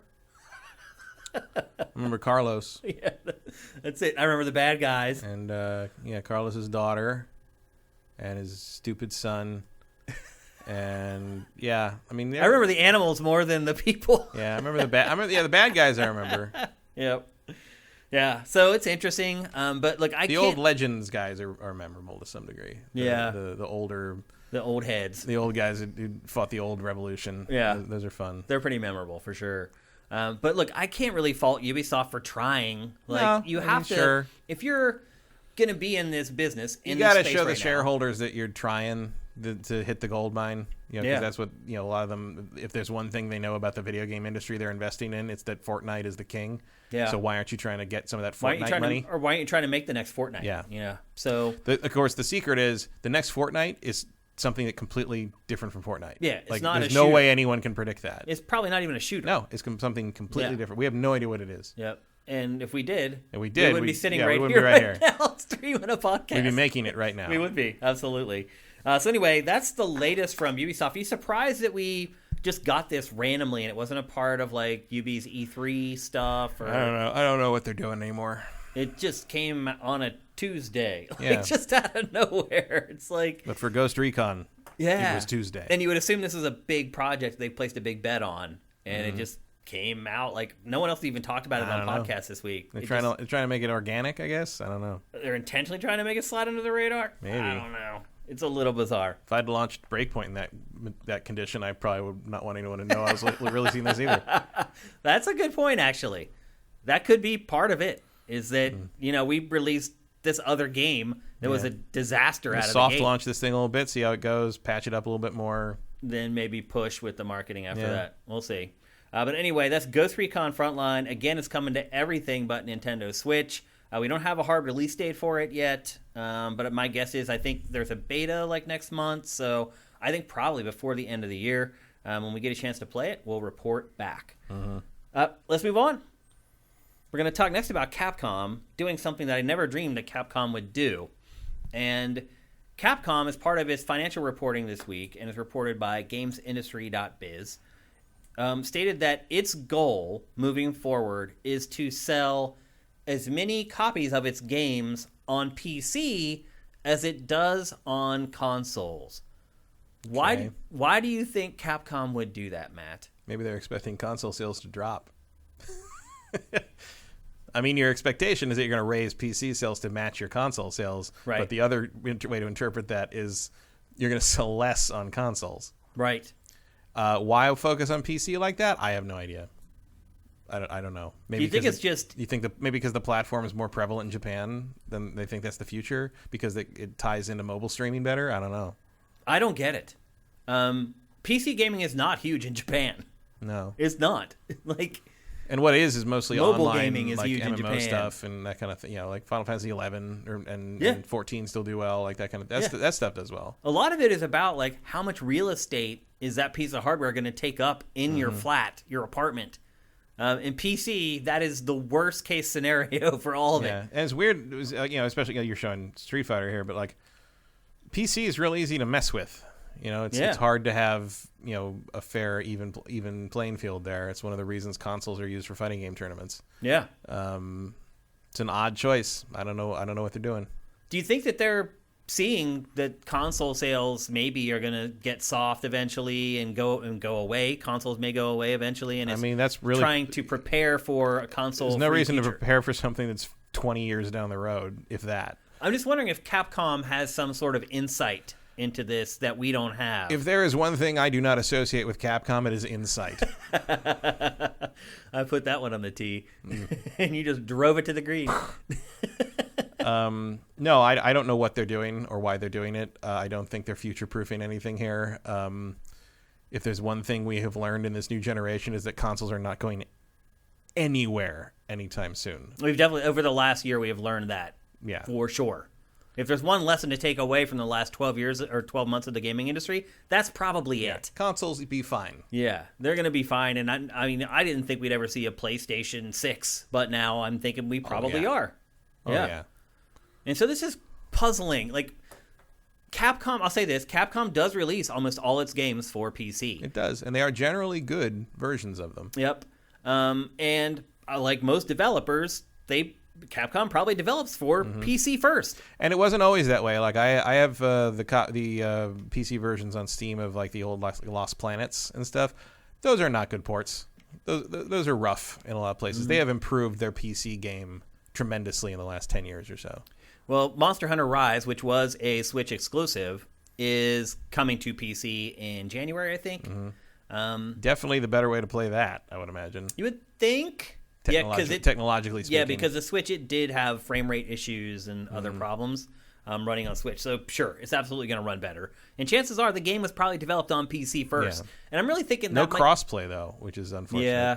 I am thinking that the root of this is Capcom is like, look, we're making all our games on PC first, and then we're getting them to run on these other platforms, which is becoming easier by the day because of the libraries that they have and the fact that these machines are basically just small shuttle PCs in the first place.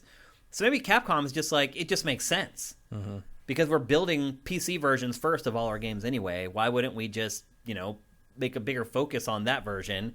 And then at the same time, if things go kind of south with consoles, which they already are in Japan, if we're being honest. I mean, the console... Yeah, but like the market's bigger than Japan. Like Capcom already makes the majority of its money outside of Japan. Yeah, so I think almost every Japanese publisher does. But it could also be flavoring or tinting their view of things, seeing what's happening in Japan. And they're like, well, we can't sell anything in Japan anymore on consoles, so I don't know. My response to that would be like, oh, well... Yeah. I guess we'll just focus on the millions and millions and millions of dollars we make outside of Japan. But Matt, as well as I do, that Japanese companies, they do care about that. You can't just imagine new players from the PC market into the existence. Like the PC market has always been, soft in comparison to, console sales, partly because of piracy, but also just because it's a more widely distributed audience. Like, all my game dev friends, like their rule of thumb is, the PC version is going to sell 1/3 of what one of the console versions sells. Yeah. Because you have more options on PC. On consoles, it's better than it used to be, for sure. But still, like, every week on PC, there are, 100 games released. And granted, most of them are shovelware and crap. And also, PC tends to be, for at least the people I know, PC tends to be where people play repeated things. Yep.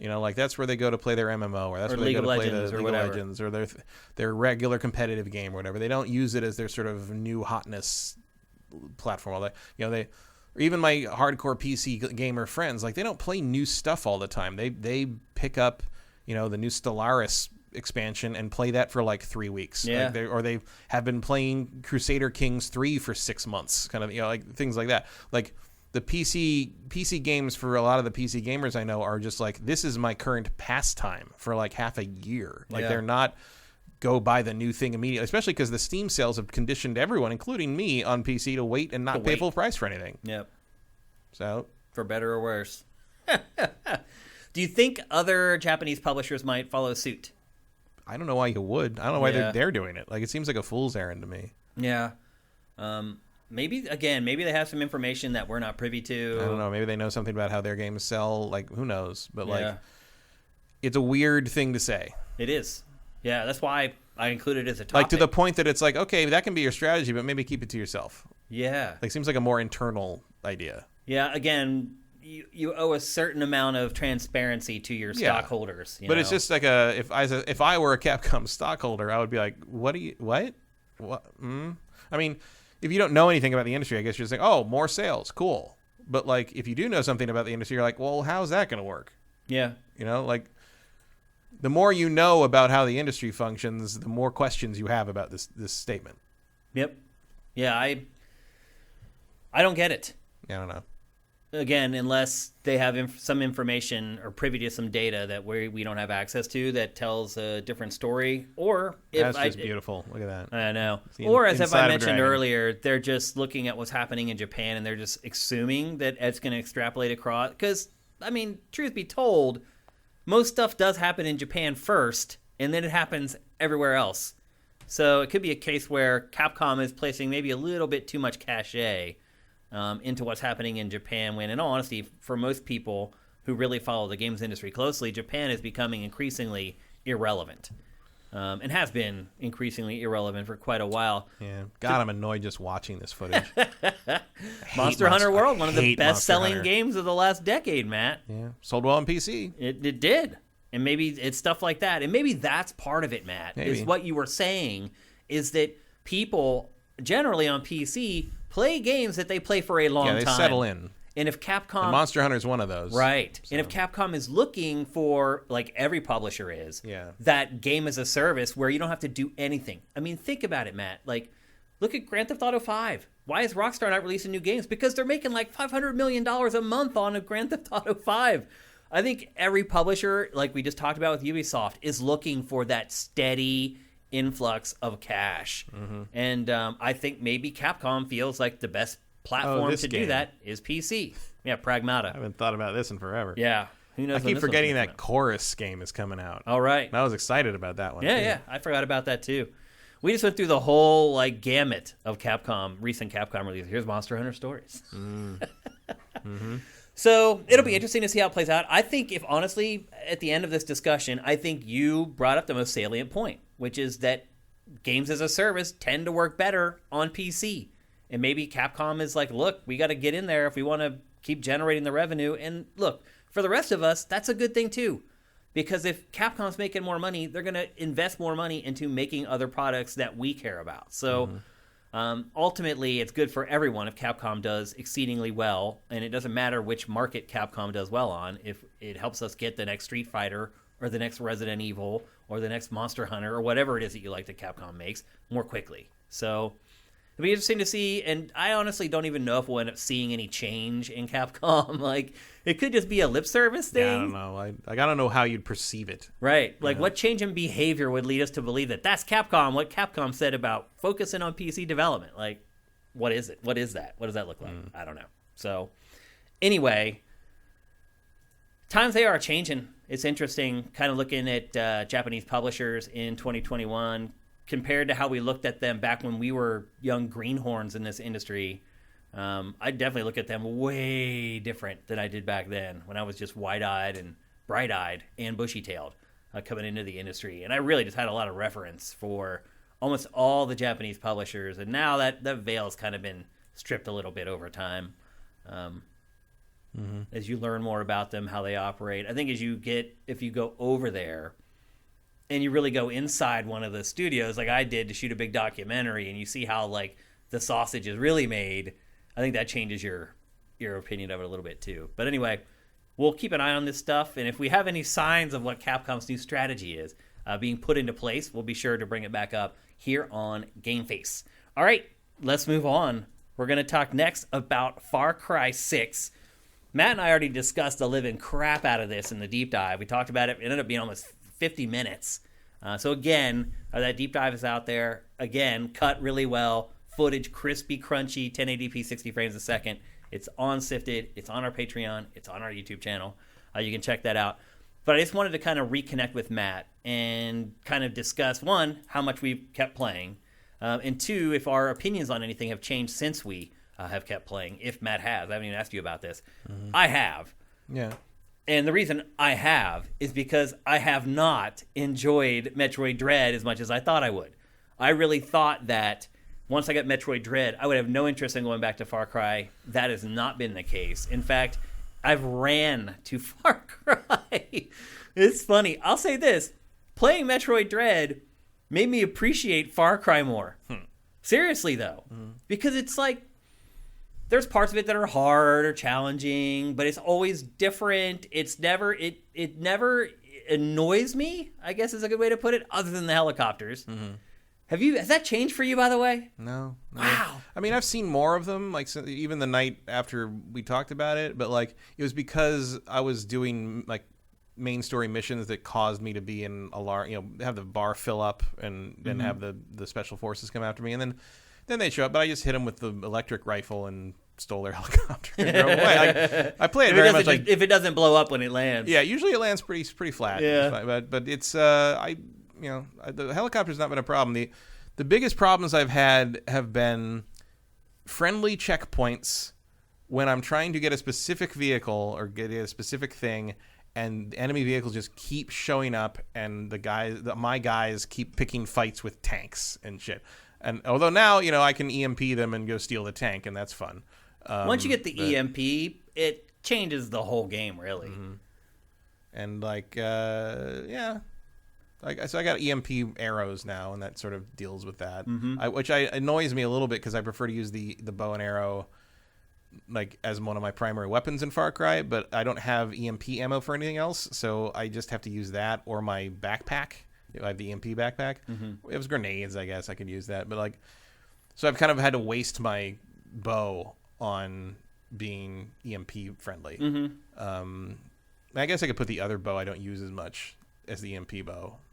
I don't know why I didn't think about that before, because you can switch weapons whenever you want. Yep. So I can just do that. Yeah, absolutely. That would be smarter.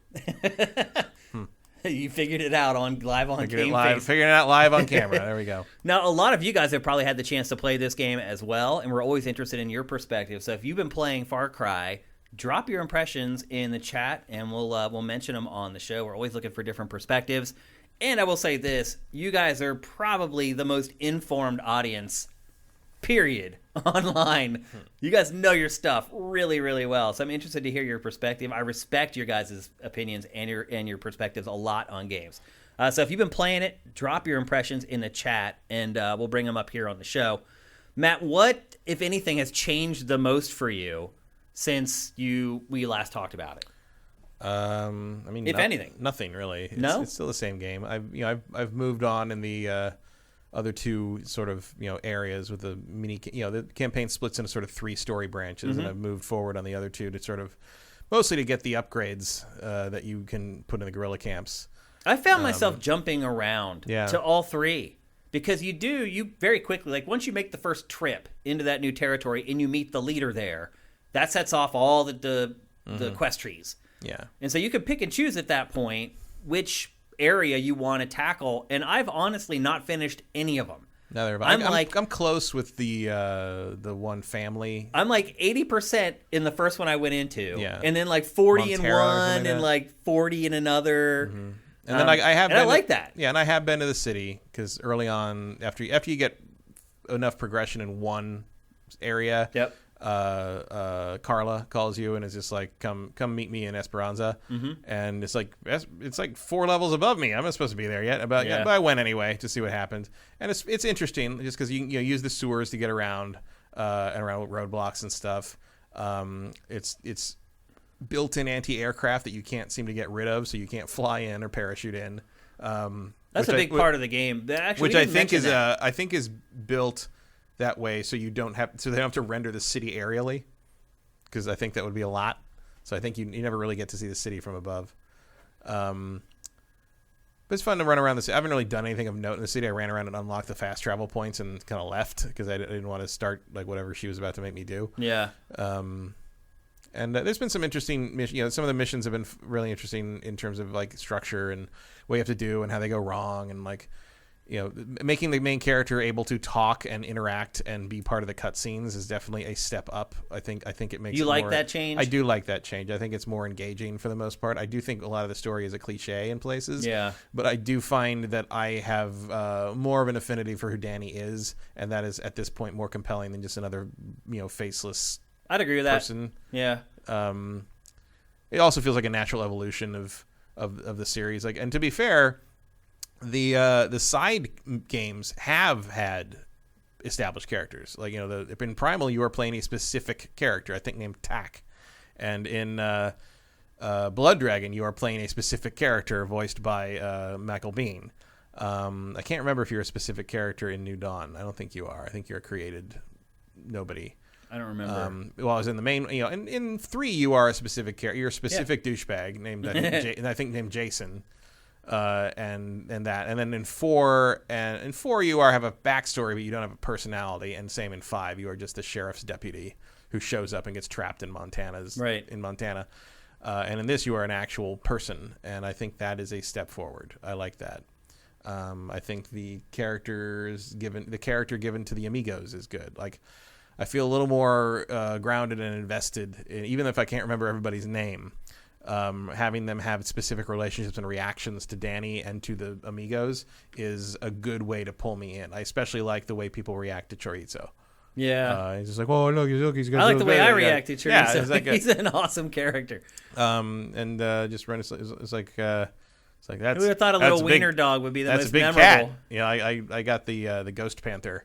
And that's fun to bring into town. Yep. It's like, whoa. Like, his eyes always do that? I'm like, yep, yes, they do.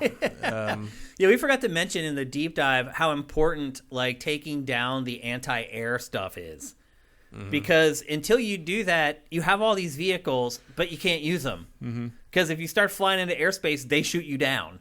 And there's nothing worse than getting like halfway on a 4,000 meter trip and getting shot down. Like that's when you wingsuit the rest of the way. Yeah, well, as far as you can anyway. Yeah. And so a big part of the game is going in beforehand with a vehicle or a horse or something like that, some ground-based transportation, going in and taking out all those anti-aircraft guns, which are suspiciously unguarded at there's times. There's like 3 dudes a lot of times. Or sometimes there's nope. It's like, I guess I'm just gonna throw some dynamite out there and call it a day. Okay. And then once you clear all those out, that's when the game, I feel like, really comes into its own. That's when you can travel wherever the heck you want. And like after I did that, I started getting in like helicopter on helicopter fights in midair, and like the game to me really starts to crack open and be more of a sandbox at that point. I was doing stuff where like I'd be on a mission and I'd be like infiltrating a thing, and I'd see like a helicopter I didn't have yet, so I just go up and get in the helicopter, fly it back to a helipad, land, like register it with my with your arsenal, cell phone. And then I just like go back, fly back, and put it back where I found it, and just like go back to what I was doing. I was like, I've been having a lot of fun with it, man. Like, unlike the disjointed experience that is Metroid Dread, where it's just like stop and start, there's a flow to this game. And I found that Metroid Dread has pushed me back to this game. I do find myself hitting like once I finish a thing, I kind of go back to the home base and I look at the map and I sort of hit that like choice paralysis thing. Yeah, whereas like there's a lot. Where nothing, it's that thing where like you have a lot of options about what to do and none of them seem particularly more appealing than the other. Yeah. So you just don't do anything. And it's like go do something else. Well, I'll look further down the road and be like, which faction do I want to do stuff for? And that's usually what helps me decide what mission I'm going to sometimes I'll just look at what the rewards are and decide what I want. That matters too, for sure. Yeah. Like sometimes like, I could use more of this item or whatever. Yeah. Which I don't know if I need any more of any item. I mean, I definitely need more industrial components because that's the rarest one. Right. They're hard to That's the hard one to you find. only get from selling certain types of fish, sharks mostly. Yeah. And from spending the co-op mission currency with Lola. Vehicle scrap. Also, vehicle scrap is I didn't realize that was a thing until later. I'm like, which actually I found out by accident when I was in one of my big fights at the checkpoint where like just endless trucks kept coming by. I kept picking up vehicle scrap by being near the wrecked exploded trucks. Yeah. And I walked out of that with like 1,000 vehicle scrap. I'm like, okay, we're good now. I don't know how much scrap I left on the ground from all those helicopters that I destroyed and just never went and got the scraps. I didn't know. Yeah. I didn't know that they were. And then once I realized it, I was like, oh. Yeah, it took a while for me to realize, like, why are the burned out husks flashing? Yeah. It's like, you can get stuff from them. Cool. Yep. But I'm still enjoying it. I'm still maybe not even halfway through the game, and I've been playing it for a long time. I will say though, like I am still I've got my couple of cool weapons. I got my EMP stuff. My go-to weapon is still that early one-shot rifle with a scope and a silencer on it. Like I just headshot people and take everybody down. Like it's really good. I have an AK-47 and literally one headshot. If they don't have a helmet, will kill pretty much anybody. My thing can headshot you with a helmet or not. Oh, really? If I hit you in the head, you're dead. Even the big special forces guys with the shields and the miniguns and stuff. I have not run into a human being that cannot be headshotted by this thing. Wow. Animals, not so much. Yeah. Like, there's some. I guess I could switch ammo on them, but crocodiles take a few more shots. Yeah. Yeah. But I'm still enjoying it. It is a slow burn. Like it's just one of those games that you can always just boot up and spend an hour or two playing it, accomplish a couple things. Close it down. It's a good listen to podcast. It is games because you don't have to. And here's the other thing I would say: as I've played it more, boy, the story really disappears. Yeah, like as far as like the bad guy and stuff. Yeah, basically every time you finish a milestone in one of the 3 branches, you'll get like a little cutscene where he's teaching Diego something horrible, and that's about it. That's it. Yeah, yeah, it's really bizarre. I mean, look, Far Cry games in general, that's kind of how they work. There's a big intro. That sets everything up, and then it just kind of it disappears. But did you see that PETA did complain about the cockfighting? I knew that they would. Yeah, I called that one. I will say that, like, I think, just because Giancarlo Esposito is a very good actor, I think he does bring a little extra to those scenes. Like, he's great. He sells that character really well. The character is, Anton is not particularly involved in the moment-to-moment game, but he is one of the more effective Far Cry looming antagonists. I would say, just because of how ruthless he is, and also just sort of like there's an element of this to Thanos too in Infinity War. It's the boy. The boy. But that's what I mean. Is the fact that he can makes the difference. The fact that he can compartmentalize things is the fact that he can be super kind to Diego and trying to teach him and treat him as his son, and then turn around and make him kill someone. Make him kill somebody. Yeah. And sometimes Diego does it. Yeah. And sometimes he doesn't. Like you're kind of seeing like, where is this kid gonna go? Is the interesting element of Anton Castillo is the same interesting element of Thanos, where you are not on the level of Thanos, but it's like how a monstrous person justifies their monstrosity to themselves. Yeah. And like that's even the propaganda messages he's sending out over the loudspeakers, which, oh boy, I wish you could blow those off. Yeah. Blow those up at some point. That would be nice. But like, it's all justification for what he's doing. Yeah. And some of that is him justifying himself to the country, and some of it is him justifying it to himself. And it's a fascinating way to watch this character sort of unfold in front of you, and to see what Diego thinks of him, and to wonder where Diego's going to go with it. Yeah. Unfortunately, I don't think we're going to be able to influence that choice in the end very much.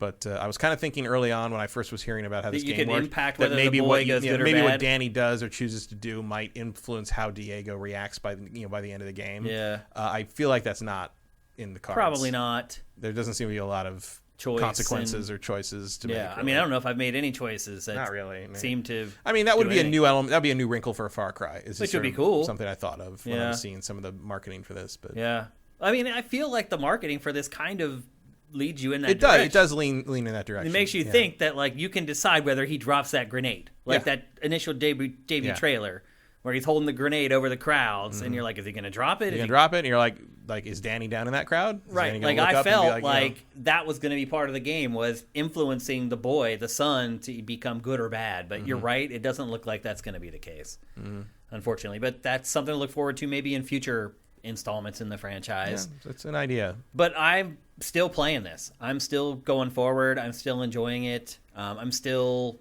getting new stuff, gaining new abilities, gaining new weapons that I like messing around with, getting new amigos, new animals to use in combat, and they're all nuanced and do their own thing. But again, if you're someone who, this has not changed for me from the deep dive, if you're someone who really places a lot of emphasis on story to get through a game, this is definitely not the game for you. No. It's not a story. It's more about setting than story. Yeah, it is not a story-driven game. It's there. Far Cry never has been. It never really has been. Yeah, although they make you believe that they all are. Yeah, the way they emphasize the narrative in the marketing, it doesn't really reflect how it's utilized in the games. It's really weird. They lead you to believe that it's a story-driven game, and it never is. To the point that like when they announced Esposito in the game, I was just like, really? Like, you're going to invest that much money in someone who shows up twice? Yeah, and like he shows up more than that, more than your average. Like it's not like it's not like 4 where Troy Baker like is in the beginning and the end, and that's about it, except for a couple of phone calls. Like it's there's more here. Yep.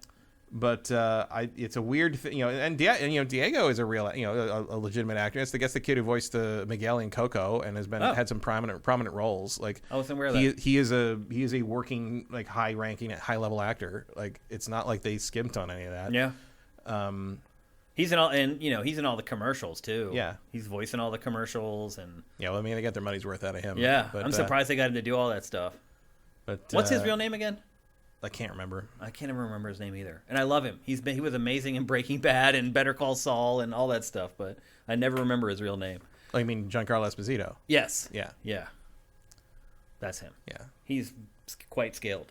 Let's check out what you guys are saying about Far Cry in the chat. Let's see. What do we got here? Betrays hunt, fish, cockfighting. LOL. Yep, the cockfighting thing. It's pretty crazy that they put that in a game. And if you didn't watch the deep dive, I mentioned it to Matt that I have been pitching a game for years with animal fighting, with cockfighting and dog fighting, and like I only kind of seriously like thought about it and pitched it, but everyone I've even kind of vaguely pitched it to is like, you're insane. That'll never get made. And then here comes Far Cry 6 and it has cockfighting. So maybe my dream will eventually come true. Nox Eternitis, does the repetition of Far Cry 6 get old, or is it still engaging? How lasting is the fun factor? I'm still engaged in having fun, and I'm probably 30 some hours into it at this point. Yeah. I mean, I can definitely see why someone would find it repetitious and sort of put it down after a while, but I'm not there yet. Yeah, I'm not either. But also, it took me 120 hours to get there for Valhalla, so yeah, I just have a high tolerance for the Ubisoft open world formula. Yeah, and Betray's actually responded to him and said they don't get as old as it's not only a couple of fetch quests like other open worlds, and he's right. It's the funny part is there are fetch quests that they label as fetch quests. Yeah. So you know, like before you take the quest, exactly what there you're is getting actually into. one called Fetch Quest. Yes, exactly. Yeah, I thought that was pretty clever. A lot of the mission names are funny. Yeah, they are funny. It's pretty well written, the whole thing in general. Also from Betrays, I played for like 10 hours and I was like, wow, too much. Instead of being a walking sim, it felt like a boat sim. Interesting. Oh, he's talking about Valhalla there. Gotcha. Okay. I have barely been on boats in Valhalla. I never use the boats. I played Valhalla. I played the least of any Assassin's Creed in the last 15 years, maybe. I'm still playing it periodically. I go back for the seasonal events, and I have like one more territory to conquer in the core game, and then I can finally play the DLC. Yeah. Which is just piling up at this point. Like I haven't even touched the Ireland DLC, and now the Paris DLC is already here. I'm sure there's another one going to come out in the spring. Bunko's asking, so does Diego grow into Voss from Far Cry 3? That was what everyone was speculating. Yeah, I don't think so. So far, that has not been the case. It No. doesn't appear to be going that way. Also, like there's already smartphones in Far Cry 6, so I think Voss is already an adult in this world. GX Gear says there was that crab fighting game talking about animals fighting, and he's right. Remember the crabs had knives? Yeah. Yeah. Just so bizarre. Let's see. Leonosaurus, the cockfighting combat is actually pretty good. I really got into it for a while. Good moneymaker too. Yeah, I was actually surprised that it was as robust as it was. When I saw it, I was like, "Oh, this is going to be so dumb." I didn't even think they'd let you control it. Like I just figured you put them in whatever ratings the birds had. Yeah, I figured it was going to be one of those here's dumb the winner. bet on the thing and see if it. No, it's a fighting game. Actually, basically. he could fight. Shane, your game already exists. It's called Pokemon. They even have like if you go through the UB Connect thing, like you get like free cocks, and there's a Ryu and a Ken and a Sub-Zero and a Scorpion. Oh wow! Like all you're missing are the Tekken guys. Huh. So after we play some more, still a thumbs up from you to buy Far Cry 6? Yeah.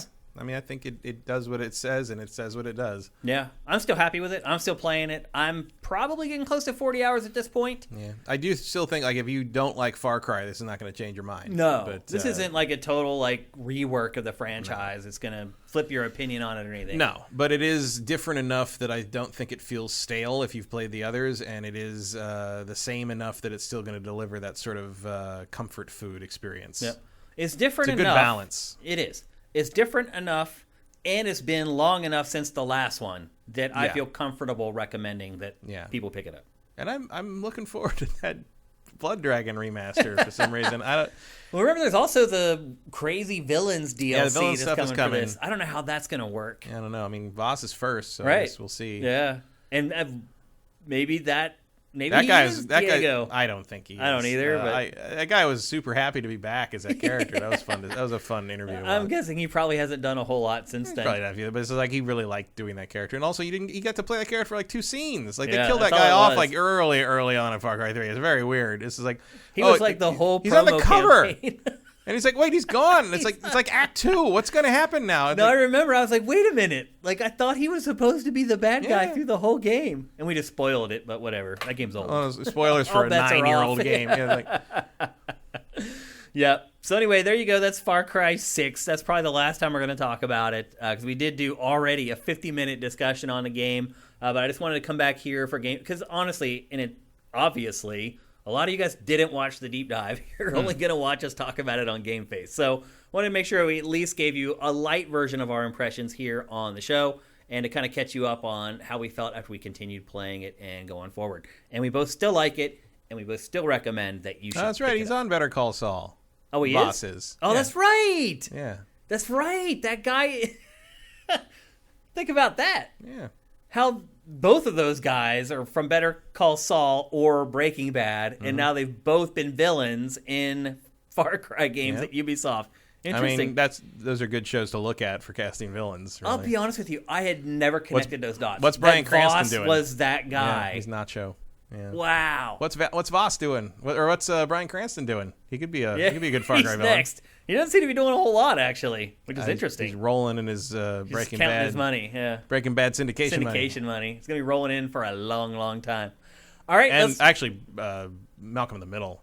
Oh, that's right. Money. Yeah, and that's in syndication forever too. Yeah, forever, whatever. The royalties on that will pay off. That's really what you want to do. Time. You want to get on a successful sitcom because you'll make money off of that for the rest of your life, forever.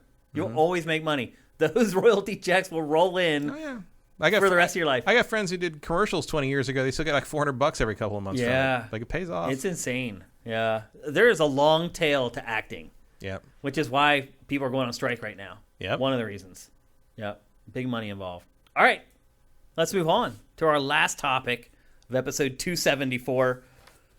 Matt, I was almost pleasantly surprised to find out that you played this, or you were going to play this, and then you ended up not playing it. And that is Battlefield 2042. There was an open beta. In fact, it may still be going on. I'm not 100% sure. I think it ended on the 10th. Oh, it did end? Yeah. So like last night or whatever?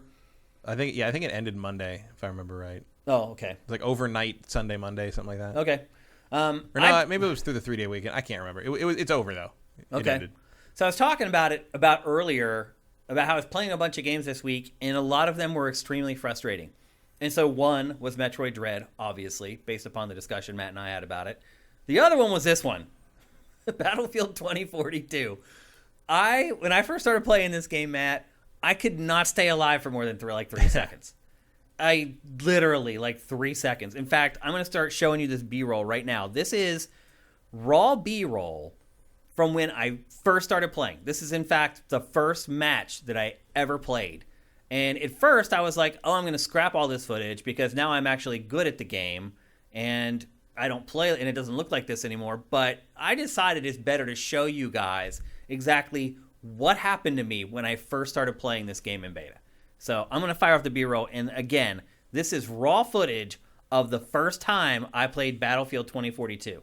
And keep in mind, I play a metric ton of first-person shooters. I had, in Black Ops Cold War, my KD is 1.72. So I'm not bad at shooters. In fact, I'm kind of good at them, to be honest with you.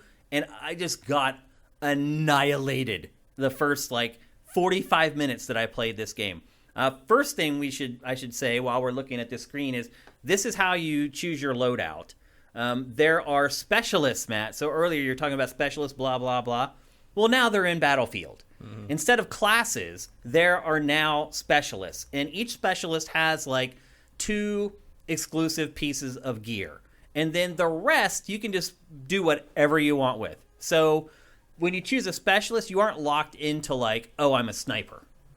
Or, oh, I'm an engineer. Or whatever role. A medic. You're not locked into any of that stuff. It just guarantees that you're going to have 2 pieces of gear if you choose that character. And then you can choose the rest of your loadout however you want. Here's the thing. Like most shooters these days, there are a huge gunsmith part of the game where you can go in and set up your gun. In Call of Duty, it's called Pick 10. You can attach 10 different attachments to each gun before you're cut off. It's very flickery. Well, yeah. Well, first of all, the glitches and the bugs in this are insane. Insane. The skybox is just constantly disappearing and flickering, reappearing. It's really bad. I'm surprised that they had this open beta. Not only that, they let it go on for 5 days looking like this without changing any of the issues. The whole world just flickers on and off half the time. Help me, Robo-Dog. Please revive me, Robo-Dog. So anyway, most games have a gunsmith where you set everything up before you go into the match, and then when you respawn, you can choose that setup, and you just keep respawning with that setup. You can't do anything like that in this game. You have to set up your gun on the fly in match. Think about that. On the fly in match. You have to, and I'll say this, the setup, or the, yeah, exactly. The scheme that they use for it is pretty clever. So you hold a button, and then and you saw it there earlier, this like cross menu shows up.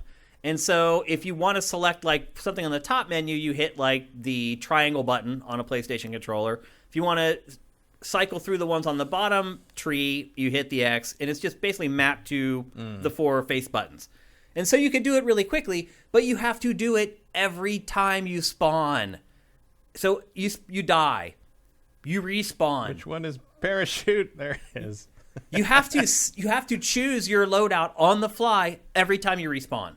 It is insane. Even though the interface is slick and smart, it's stupid. There's no reason why I cannot set up my loadout, my gun the way I want it, and just have it when I spawn, have it there. It's insane. I don't know why they've decided to do it this way. I don't know if other people are as annoyed by it as I am, but I think it's a really terrible idea. Oof. Yeah. One of the other big changes for this game is that you can spawn vehicles wherever you want. Now, you can't spawn like planes and choppers wherever you want, but any of the wheel-based vehicles, tanks, your little robot dog buddy, you can basically just stop and just pull up a menu and then just pick the spot where you want it to be dropped, and they'll drop it right in on you. And that is good. But what it does, and what made starting this game really hard on me, was that everyone's in a vehicle. If you are on foot in this game, you're a sitting duck and screwed, in all honesty. It's really hard to stay alive very long. Like, please help me. Nope, screw you, dude. No one revives you in this game either. Ever. I think I was revived once in like 5 days. I'm not exaggerating, Matt. Once in 5 days. Because everyone's in a vehicle. There's hardly anyone on foot. And so if you get shot and you're out on foot, there's no one there to revive you because nobody's traveling that way. There was one map in the beta. It was gigantic. There were 128 players in this, Matt. Can you tell there's 128 players in this? Nope. Looks like there's like 12. Right. Because the map is gigantic. And here's the thing, Matt. They called this one of the smaller maps in the game. Okay. So my thought is, and this is just conjecture on my part, I have no proof of this. I have no verifiable data or information that would say that this is true. But my thought is that they just don't want 128 people together on the screen because they think it'll just crash the game or the engine. And so they make the maps absolutely gigantic so that the chances of ever having 128 people on screen at once is like 0. I think the most I've probably seen, if I were to guess on screen at once, is like 25 maybe. Like a 12-on-12 battle, which is not really a battle. It's more like a little skirmish or whatever. But here you can see I'm calling in a vehicle. And again, anywhere on the map, you can just go to the menu, you hit one of the shoulder buttons or hold one of the shoulder buttons, choose from the menu, and you can just drop the vehicle wherever you want, which means the whole game is just vehicles. And I'll say this. There are some moments. Now, you guys are seeing all these weird glitches. The skybox is flickering. The whole world's flickering, whatever. There were some times in this game where I just came out of the base and just looked out over the battlefield and was in awe. Seeing all the helicopters, all the planes, all the tanks on the ground, all the ATVs, all of it, just everybody fighting. It literally looked like a war movie. And you guys are watching this now, you're saying, well, just look at all the bugs. And there are just tons and tons of graphical glitches. This game is really pretty, though. When you consider the size of the map, all the detail that's in this, it's a very pretty game. And I hope they can get it squared away for launch, because it's not that far away. And you can see what's happening in this game right now. It's in bad shape. I mean, yeah, I have to assume this is a pretty old build. They said it is, but I don't know. Jeez. I We'll hope see. it is. I mean, I got a couple friends who wanted to buy next-gen systems for this, like they're Battlefield fans, and 2 of them changed their minds after playing this. Because of the bugs and the issues? Because of the bugs, because they just didn't like what they're doing with it. Yeah. So one of them hated that you could drop the vehicles anywhere. Like, he thinks that part of the key of the balance of the game is having infantry. where you put the vehicles, how many vehicles people can have at once, and the fact that most of Battlefield is actually fought on the ground, on foot. Infantry is non-existent in this, and I can see where some people would hate that. But I'll tell you what, Matt, I mean, you got to do something. In the old battle, especially if the maps are this big, right? In the old battlefields, like a lot of the time, my time was spent spawning and then literally running for like a mile and a half and then getting sniped. And then repeat. It's certainly one of the reasons I stopped playing this A series. lot of people do. Yeah. Because the maps are so big that you run so far, and then you get finally to where you're finally going to pull your gun out and start shooting at somebody, and a sniper from a mile and a half away plunks you in the head. Tried so hard and got so far, and in the end, it didn't even matter. Exactly. And so I do understand why they're trying. And by the way, here's one of the gadgets that this class has, or this specialist has. He has a turret. And as you guys all know, I love turrets in any game, so this is the character that I chose to play as. But he has a turret. And again, all the specialists have their own 2 unique gadgets. There were 4 in the beta. I think they said there's going to be 8 on launch day with more to come. There was only 1 map in this, so if you're wondering why every piece of footage we have is from the same map, that's why. And then I'll say this too, Matt. Whenever I was out on infantry, I always felt like I was shooting at like ants. Literally, like everyone is like every enemy is a 1 black pixel, like in the game. It felt like I never got close enough to anyone when I was shooting them to see them. And that might be a function of the vehicles because you can get around so quickly. And also, like, I mean, that is kind of combat. Yeah. That doesn't mean it's fun. Right. And it isn't fun. So there are some significant changes to this, without a doubt. And no matter how much or little you've played of Battlefield, when you play this, you're going to be like, this feels different, this plays different. Whether you like that or not, I think that's going to be up to your personal taste. The controls, I had horrible problems trying to get to a place where I felt comfortable with the guns. I had to mess around with the aiming sensitivity for everything. For my gun, I had to crank it up to almost half of the meter before it felt good, before it felt like a responsive shooter. It felt really sluggish before that. And then I had to go and adjust like all the controls for the tanks and the helicopters. And I'll tell you what, this game could learn a lot from how you control helicopters in Far Cry. I can jump in a helicopter in Far Cry, have never jumped in one before, and take off and fly around exactly where I want to fly. In this, I can't. Battlefield's helicopters have always been terrible. It's dumb. I don't know why. Going all the way back to Battlefield Vietnam. It feels like it's been like their perspective is it's been this way for so long we can't change it for the fan. They need to change it. It's dumb. And you see it. I'm not the only one. Like, you just see helicopters all over the place, just flying like straight into the ground or straight into the building. Even the one that blew you up and made you flip over twice, like, and then just like augured right into the ground behind the building. Yeah, like, there's no reason for that. Like, there are easy and intuitive control schemes for helicopters. And look, there may be someone in chat who's like, I've been playing Battlefield since blah blah blah, and that's how you fly them. And okay, fine. They should have that setting, like OG whatever control setting, and then they should have by default. Yeah, you should have terrible and functional. Right. Yeah. You went there. I wasn't gonna. But yeah, I was not. Flying helicopters in video games is a solved problem. There's no reason for Battlefield's helicopters to still be where they are. Yeah. What else? Yeah, I think in general it's just not very user friendly. And it's just not something that most people are going to be able to pick up and play and feel comfortable with right away. It is nice to look at. I would like to play a different game on this map. It's gorgeous. Oh, the other thing, too, and I don't have it in the B-roll, and it only happened to me a couple times the whole time I played it across 4 or 5 days, but every once in a while a tornado just comes down to the ground. Oh, yeah. And just throws everything into chaos. It'll pick up everything. Vehicles, you, and just throw everything in random directions. First of all, it looks amazing. The first time you see it, it does make your jaw drop. And then it does completely turn the battle upside down. Like, it flips like battle lines and places where people were dug in. But again, it only happened like twice, and I played it for like 3-4 days, like pretty consistently. What else? What other impressions do I have? Yeah, I can't even imagine if this is a smaller map, how big the big maps are going to be. And I can't imagine also how much downtime there's going to be. And as you can see here, there's destruction. I feel like they've done a good job with the destruction. It's not like over the top, like cartoony. It's realistic, but it also has an impact on gameplay. There's been many times where walls around me have crumbled and I was opened up to like sniper fire. But it's not like this like paper mache world crumbles, like, but not realistically type thing that we've seen in a lot of games before. So I feel like they did a really good job on that. What else?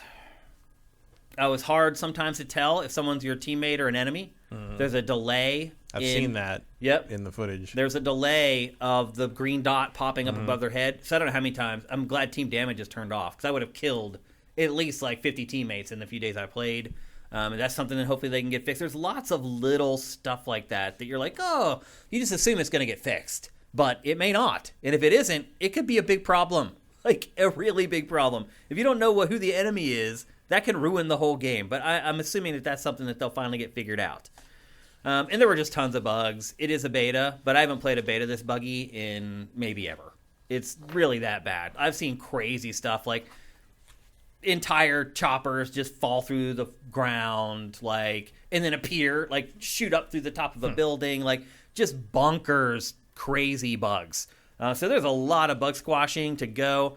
There was just one mode, Conquest, which is the most popular mode in every Battlefield game. When it launches, there's going to be 2 other modes, and the one of them, they still haven't shared what it is. And we're like a month and some away from release. They still haven't announced what that mode's going to be. But it looks like it's going to be coming in light as far as modes and options are concerned. You're going to get Conquest, and it sounds like you're going to get Rush, which is the other most popular mode. And then the third mode, we're just left waiting and wondering. We don't know. Other final notes. There's very little bullet drop in this. I sniped someone. So I sniped someone from probably, I don't know, like maybe a mile away, maybe a little less. And I had accounted for bullet drop, so I aimed way above his head.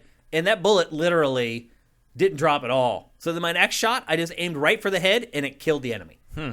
So I don't know if that's something they decided to remove.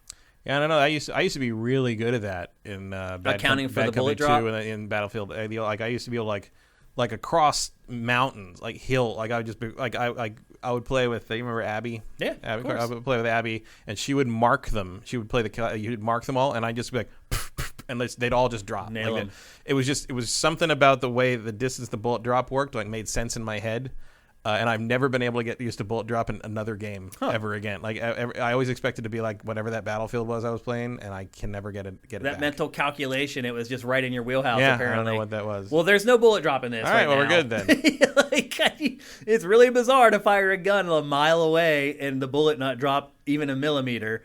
I have a feeling that it might be something that they also change for the final game. If they don't... I mean, that's a pretty simple parameter to tweak. It is, and if they don't, I feel like a lot of players are just going to be really angry who have been sniping like that for however long they've been playing the franchise. So, yeah, I think that's it. That was a bit of a blowout.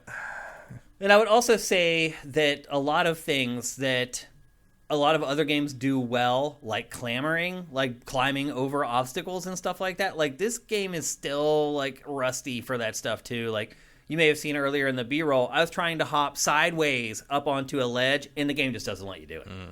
And stuff like that has been in Call of Duty for forever.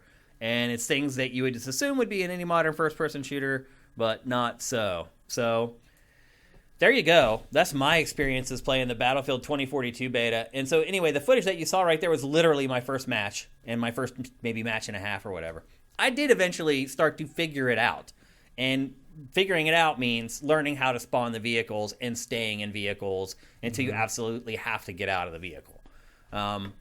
And, you know, it has like, there aren't really squads in this, which is also a little weird because that's something that they've been building for like years and years with the franchise.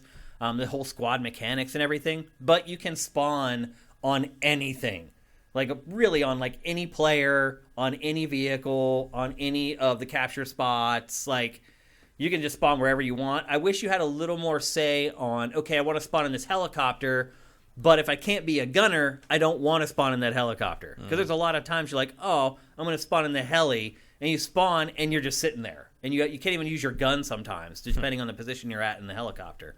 So I wish there was a little more transparency on that stuff. I am not a huge Battlefield player anymore. I used to play it a lot, like Battlefield 2, hardcore.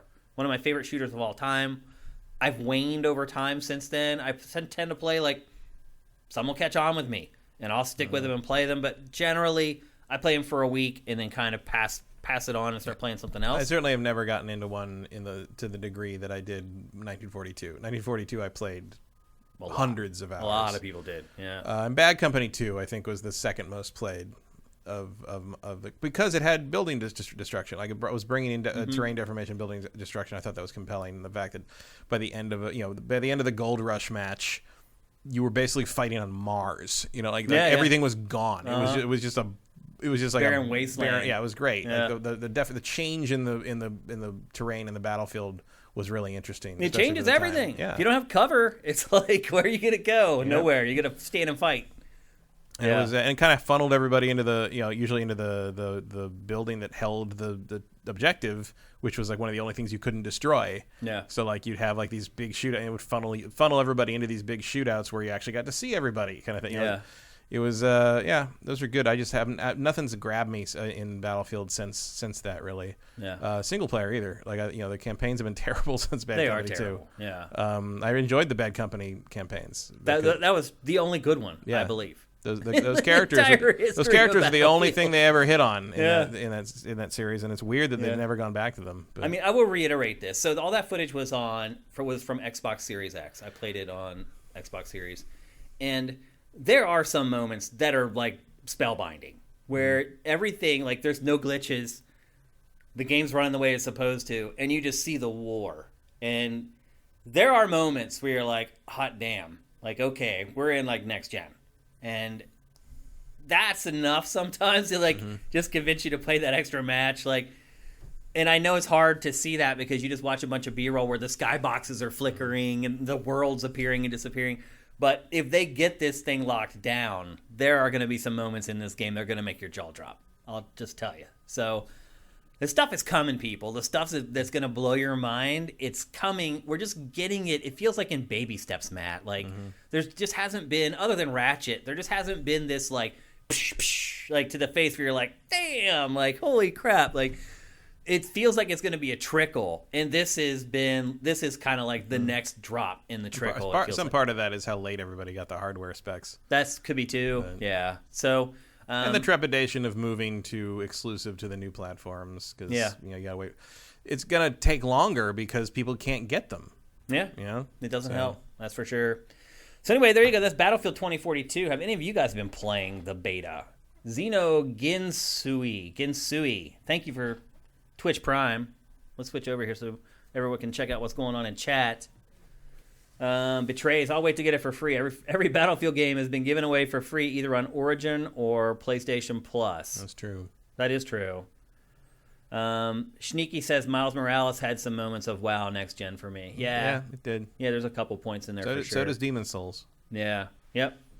Like the first time one of the enemy's faces got lit up in Demon Souls, and you could see the detail on the character models. I was like, damn, okay, I see what's going on now. GX Gear, kind of crazy that Battlefield is still like this when Warzone gives them an exact model to copy off of. Look, I don't want Battlefield to turn into a battle royale, though. Like, I want it to be a team-based shooter. Betrays, agree about helicopters. Controls have always been awful. Yeah, I don't understand it. Fix them. Like, it's not that hard. There's so many games that do helicopters just fine. Vincent, thoughts on Battlefield 2042 announcing the Hazard Zone reveal will be on Thursday. Then COD doing its zombies reveal at the exact same time. So they're finally going to reveal the final mode, I guess, is what Vincent's saying. I think it's just a coincidence, although... Hazard Zone sounds like the one where they break the weather effects out more often. That could be. I will say this, though. Activision can be very petty with Call of Duty. Like, you would think, like, a lot of times when you have an industry leader, they're kind of above the fray. And they're just like, we don't care what they're doing because we're doing our thing. Yeah. And like, that's generally how you're supposed to behave as the top dog. The top dog's job is to prove that they're not bothered by all the little dogs. Yep, but Activision Activision will stoop. It will. It will get petty, man. And like, it goes right on down to the PR people too. Yeah. Like, they've won, right? Yeah. They won. They won years ago. They won. They do one thing and they do it really well. Yeah. They've beat Battlefield. Or really successfully, yeah, let's say. They've whooped Battlefield. But if you meet with them at an event or talk to their PR people, it's like they got their ass kicked last year. And I can understand some of that is you don't want to lose your edge, you want to stay competitive, blah, blah, blah. It's also absurd.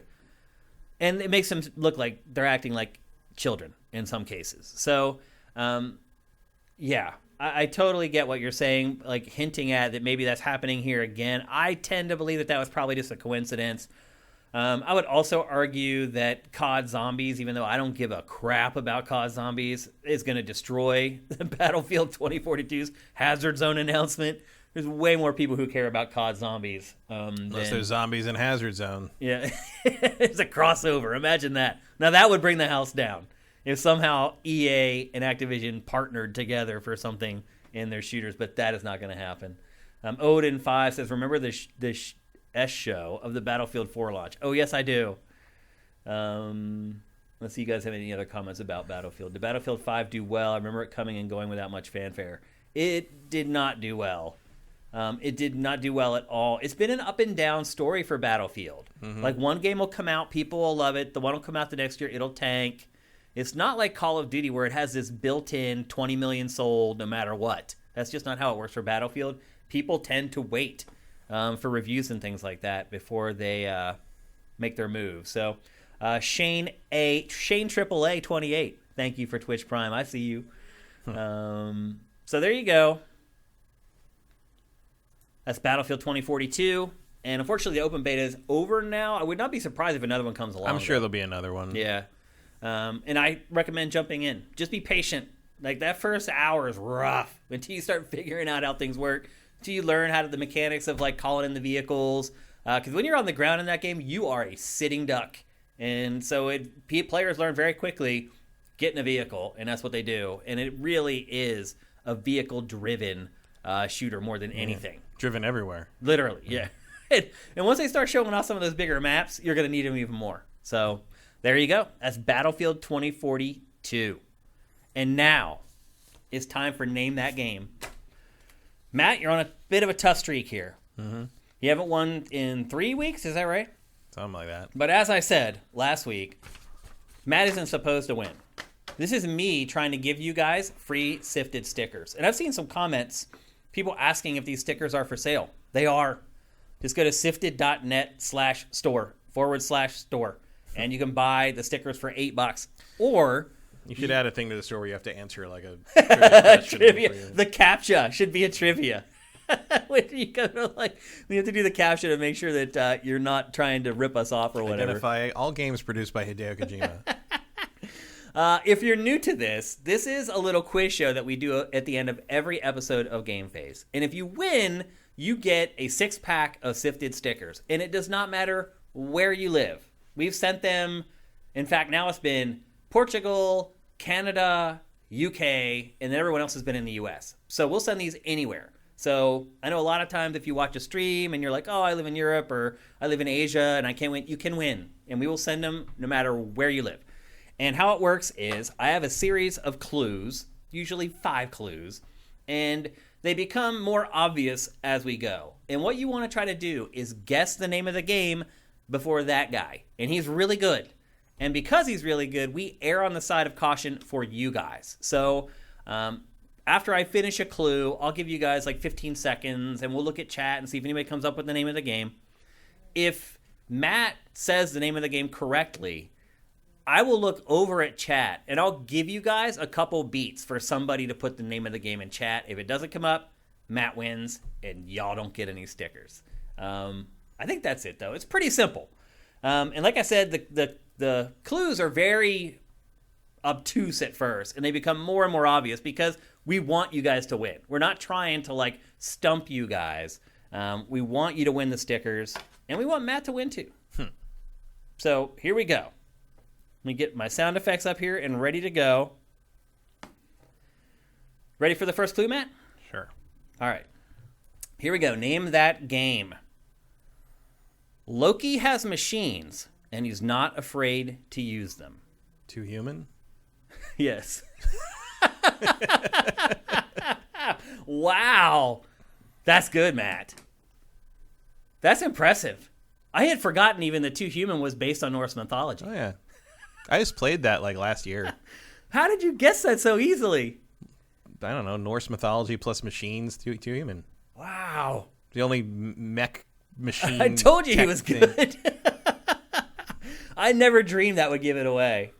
Damn, that was good, Matt. I'll read the rest of the clues just for fun.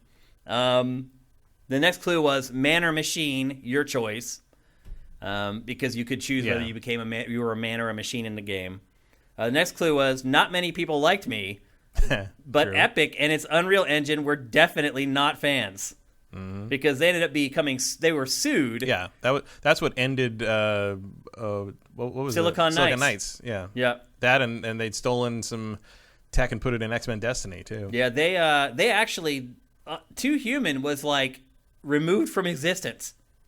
Like they had to give up the source code. They had to pull Too Human and X-Men Destiny from shelves. Yeah, because they were so dastardly. Yeah. So anyway, that one was not many people like me, but Epic and its Unreal Engine were definitely not fans. The next one was you can still play, it is backwards compatible on Xbox. Oh, really? Like you can get it digitally. It'll work? Now. Yeah, you can get it digitally.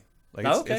I think it's for sale again. I wonder who makes the money off of it. I don't know, Interesting. but I definitely got it on Xbox and played it last year. Okay. It's I enjoyed it. I played that to the end a couple times. Really? Because it's like a Diablo style thing. Yeah. You just play it over It's a and over hack again. and slash, Higher, getting more loot and stuff. Yeah. I played that several times. I enjoyed it, but I didn't enjoy it so much this time. So do you think that was a bad clue for the first clue? No, I mean I just am very familiar. clicked. I'm just familiar with that game, and I couldn't think of another Norse mythology game that involves like Machines. machines and tech and stuff. So I just went for Too Human. Okay. The next clue was I began life on the original, and again, It was either that or Mass Effect because there are Loki mechs in Mass Effect. right. And I figured that was too obvious to ask me about Mass Effect. Yeah, So. yeah, I would not do that. I had no idea that you had such an affinity for Too Human either. I would have picked a different game. The next one was I began life on the original PlayStation, but I would be a baby for a long time. And that's obviously we're getting a little more obvious. And then the final clue was who knew that King Arthur's Round Table could make video games? And that would give away Silicon Knights, which would give away Too Human. So anyway, sorry folks, but Matt is going to win. So He's good. it's free apparently. What's free? The Too Human it's free on Xbox. Okay, so no one's making No money one on can it. make money off of it. That's kind of awesome, actually, now that you think about it. So anyway, there you go. That's Name That Game. Unfortunately, nobody won this week. Matt's going to win sometimes. He's just that good. You guys were actually on a streak there where they had won, 3 or 4 weeks in a row or something like that. So better luck next week, folks. All right, let's get on to some Q&A. And so you guys already have a bunch of questions in there. We've trained you well. Let's see what you got. JM Rain 99 gifting tier 1 subs to Mad Peeps in the chat. Thank you, JM Rain, as always. The hype train is close. We're almost there. So thanks to everyone who's contributed bits or anything else to that. Vincent, of Ubisoft's 3 big free-to-play games in its new push, Frontline, X Defiant. Oh, I forgot about X Defiant. That one, yeah. And Division Heartland, how many do you think actually launch? And do you even remember what X Defiant is? X Defiant is that it's a mobile shooter, isn't it? I have forgotten. I mean, it has like Tom Clancy guys in it. Yeah, I have in fact forgotten what it was though. Yeah, so you make a good point.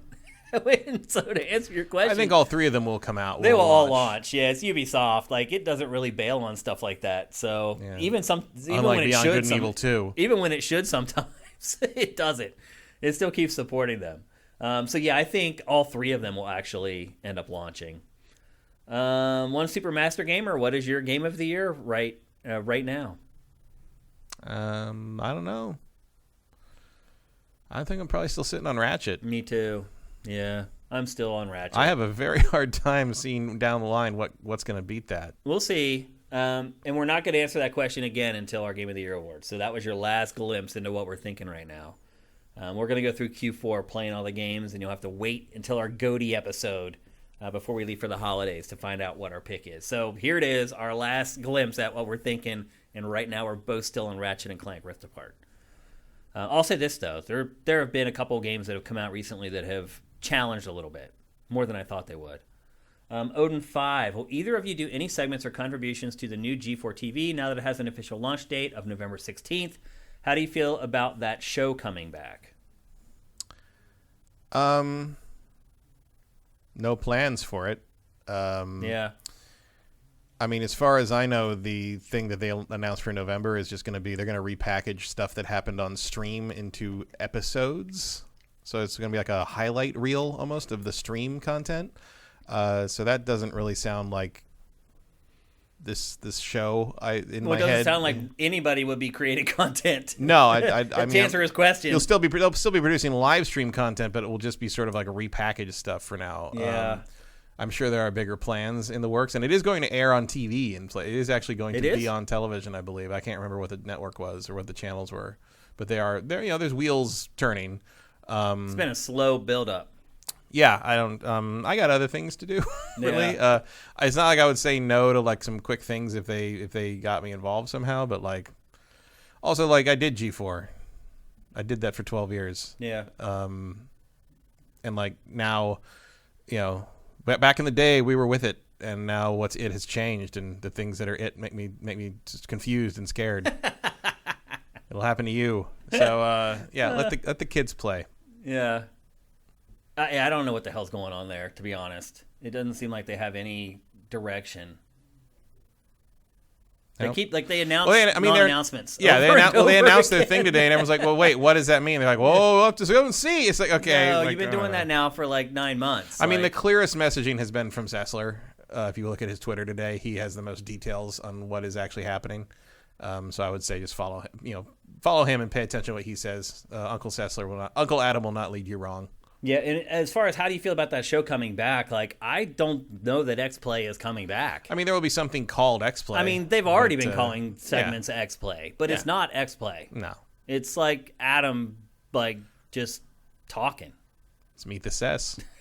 It is, really. Like, there aren't, like, polished He segments. finally got Meet the Cess, but he's not angry enough to do that. The show as we originally showed it. I mean, honestly, so far it seems like X-Play, the new X-Play, is going to be what people thought the old X-Play was in a lot of cases, where they thought Adam was the guy actually reviewing the games. Yeah, a little bit. Now it is him actually reviewing the games. Yeah. He's the one playing them and... Yeah, this is actually a little more like what he did on Rev 3. Yeah.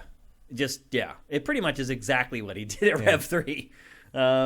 So, yeah, when you say, like, the show coming back, like, from what I've seen so far, I don't really think the show is coming back. That may change, but as of what I've seen right now, I just don't think that's the case. Sneaky. Are you lads going to play the Alan Wake remaster? Digital Foundry's video reminded me about it. Enjoy your new LED Switch, an excuse to finish Metroid. I don't know if that's going to happen, Sneaky. I really have no interest in playing Alan Wake again. Back when it came out, I didn't think it was that good, and they haven't really done anything to fix it with this new version. So I'm going to take a pass. I will probably revisit it. Yeah. I did get it. I just haven't played it yet. Okay. I also told, speaking of G4, I told Blair Butler to get it because she's never played Alan Wake. No. And I'm like, you should definitely play Alan Wake. Yeah. I just actually chatted with her for the first time in forever, like last week. It's good to hear from her. I miss her. Good people. Yakov226. I finally got a PS5 and played Cyberpunk 2077. It was fun. Is there a future for this franchise, or CD Projekt Red killed the franchise? Oh, I don't think they're touching that one again. No. I think they cannot wait to move on from that game and put it in the rearview mirror and work on The Witcher. Yeah, they're just going to throw Witcher stuff at us until we forget Cyberpunk happened. Which is a shame, because I also really like Cyberpunk 2077. Yeah, there's definitely potential there. Like, they did it to themselves. They killed it. Yeah. Not in the way the kids say killing it now. No. Like, they literally killed the franchise. Yeah. I don't know if there's any coming back from that, but I wish there would, because I'll be honest with you, Matt, I would give it another chance. Yeah, there is I definitely. liked it I mean, we'll see. Once they sort of get things whipped into shape and they do the next gen sort of patch and everything next year, we'll see what it looks like, see how that's received. Certainly, turnarounds can happen. No Man's Sky proves that, but we'll see. We'll see if CD Projekt Red can pull off a miracle in the same way Hello Games did. Yep. Zet Saber Juno, estimation on units sold for Metroid Dread. I think it's going to sell everything it's going to sell in the first 2 weeks until people start getting the message from people like Matt and I that it's not all that. I think it's going to sell. Or is it too late? I think it's going to have strong legs because most people do not think what we think. I think you're going to get 5 to 6 million out of it. Do you think they really think that way? Do they really think it's like a great game? I mean, I don't think they're lying. No, I mean, I just think that they're deluding themselves into believing that it's better than it is. It doesn't matter as long as that's what the word of mouth is. As long as that's what they're saying. For the first 6 months of its existence, through Christmas. But that's my question, though. Do you think they really believe that it's that good? For now. Yeah. This happened with Breath of the Wild as well, man. And we were like the only outlet. Didn't hurt Breath of the Wild sales either. It didn't. No, it didn't at all. But we were like the only outlet that like at launch was like, whoa, slow the roll a little bit on this game. And people bashed us. They're like, you guys are crazy. And now, who was right? Okay, ETH Demon. Oh, first of all, Justin Horman, thank you for subscribing for 52 months straight. That is amazing, dude. Thank you. Thank you. That's incredible. We've been doing this for 52 months. Dude. Wow. That's crazy too, right? ETH Demon, the reason Capcom is focusing on PC is they want into Asia. That makes sense. We probably should have figured that out. Consoles are very Western. Monster Hunter World also sold more copies on PC than the PS4 and Xbox One combined. I don't know about that. I know it sold well on PC. I don't think it sold more than both consoles combined, though. A lot of Capcom's games fit very well to a PC market. You're right. Like we were talking about, their games as a service like Monster Hunter, it fits there for sure. Blitches 9. I don't remember you being in chat. Good to see you. What did you guys think of the trash that was Fast and Furious 9? I actually haven't watched it. I haven't seen it. Okay. So it's not good, look, every time you go to, like, things are okay around here, but still going to the theater is a little bit of a risk. Yeah. You don't know who the hell is showing up there. They don't check for vaccination cards yet, not till next week, a couple weeks from now. Yeah. But so I pick and choose my nights out, and I was not going to do that for Vin Diesel. You know, I'll tell you that I'll say this. If The Rock isn't in it, I'm already not particularly interested. The Rock and Jason Statham not being in 9 was a problem, and it's going to continue to be a problem for 10 and 11. Like it's going to be an issue. Like The Rock is a draw on a level that like just no one else in that franchise can match, especially internationally. I'll say this, Matt. If I was looking at like the schedule of film releases, and I'm like, which ones would be the safe movies to go to, and which ones would be the unsafe ones to go to, I would argue that Fast and Furious would be one of the unsafe ones to go to. Most likely. I mean, like I like that series a lot. Me too. It's definitely. I'm just saying, its audience. It is trash, but it is my trash. And particularly, I think Fast 5 is one of the greatest action movies of the century so far. And it has dropped off in quality a lot. Starting with around 7 and 8 were not amazing, but 5 and 6 are solid. But I still wasn't gonna go see him in the theater. In this day and age. Let's see. El Guapo, he just asked us about Metroid Dread. He loves it. He said it supplanted Returnal as his game of the year. I can see myself playing it multiple times. What's your take on this debate? I don't understand what the debate is. Oh, he's saying that some people say it's not worth the full $60 because it's low replay value and production values and compare it to current. I mean, I don't think it's worth the full $60 because I don't think it's a very good game. Yeah, me either. And I think it's also short. So it is pretty short. But if you like it, you can play it multiple times, and that's enough. I don't know. Like, what would the it seems to be selling just fine at that price point. So. What would the incentive be to play it again? Well, there's a hard mode. Oh, there is. Metroid fans are big on speed running. See how fast you can do it. But man, this game would be so annoying for speedruns because of the whole Emmy stuff. Like, unless there's a couple sequence breaks that have already been found. I know there's one right before the second boss lets you skip a bunch of stuff. I don't know. I don't get into that stuff. I watch it, but I don't. I don't do it. I don't care. Let's see. El Guapo 3385. Hey Shane, besides Midnight Mass, any more reasons that you want to continue your Netflix sub? Squid Game. Squid Game, yeah. I just started watching that. I just watched that over the weekend. I just finished episode 2, and it's pretty good. It's solid. Yeah. Have you watched Midnight Mass yet? No. It's really good. I think that show might win an Emmy or two. It might. Some of the performances in that are really good. If you haven't watched it yet, and it is Halloween month, it's perfect timing for them to release it. It's really good. I would just say hang on through the first episode and a half because it does start really slow. Squid Game, I think, is interesting because it's the number one Netflix anything in the world the last 2 weeks. It's crazy. Not a huge budget, no known IP. No known English outside of Korea. No English. I mean, there's a dub. There's an English dub, dub, which but helps. I'm saying it's a giant hit that has no precedent, has no recognizable IP, has no outside of Korea recognizable actors, and it still did it. Like, people will gravitate to good stuff. Well, I think people will gravitate to concepts, and it's basically just Hunger Games. Well, it's Battle Royale. Right. Except I was expecting kind of, I mean, it is to some degree sort of baby's first Battle Royale adaptation, but the fact that everybody is in it voluntarily adds a really interesting twist, and it is a giant allegory for the grinding crush of capitalism and having to work until you die. So it's like, I think there's an economic element to it that everybody can identify with right now, so that's helping it gain that traction. So yeah, I enjoyed it. Yeah, I'm only in episode 2, but I'm hooked. I'm going to watch the rest of it. I just need to find some time to do it. There's so many games that we had to play this week for the show that I just didn't have the free time to do anything of that. I would watch episodes in between being annoyed by Metroid.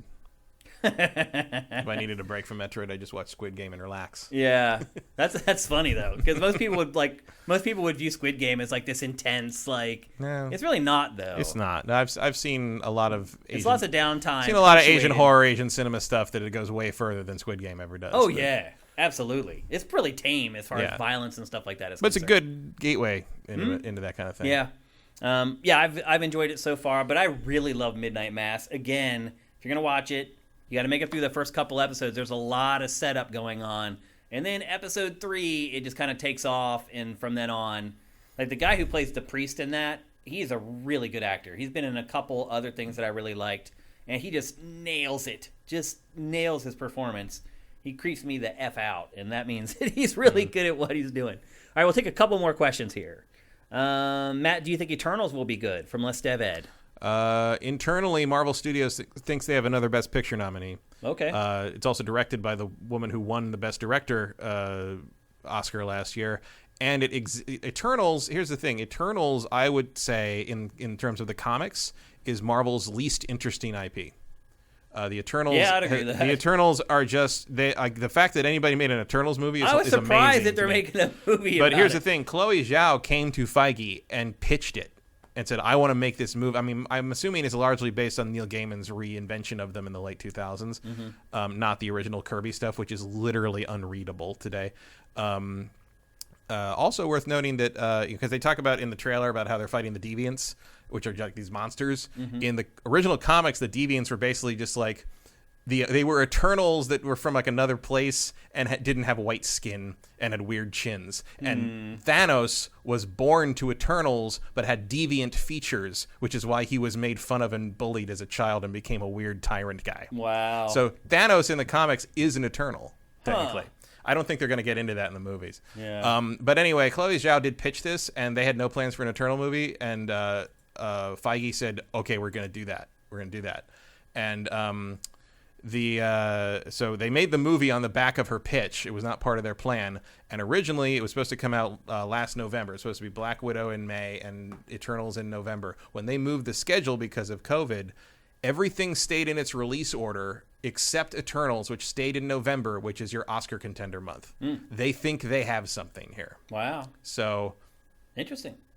I got my tickets. I mean, I'm going. I'll stay open-minded. So I'm in. We'll see how it turns out. Let's see. Fight TJK. Either one of you get COVID? I'm not going to ask Matt to answer that, but I'll answer for myself. No, I have not got COVID. Not as far as I know. Yeah. I mean, we might have had it and not known it because we're asymptomatic, had the vaccine or whatever. Yeah, we're both vaxxed. So I have not been sick. We could have got it and not even known, but I haven't been tested. Yeah, I have not been sick, and I've never gotten a positive test. Yeah, me either. Put it that way. Same with my wife, and I have lots of family members that got it, though, and did not do well. I don't have it. I don't know. I have an old high school teacher who died from it. I have a few friends who died from it. I know people who have died from it, but my immediate family, probably like 5 of them have got it. And 3 of them had really rough rides. And 2 of them just had like a cough. It's really bizarre, man.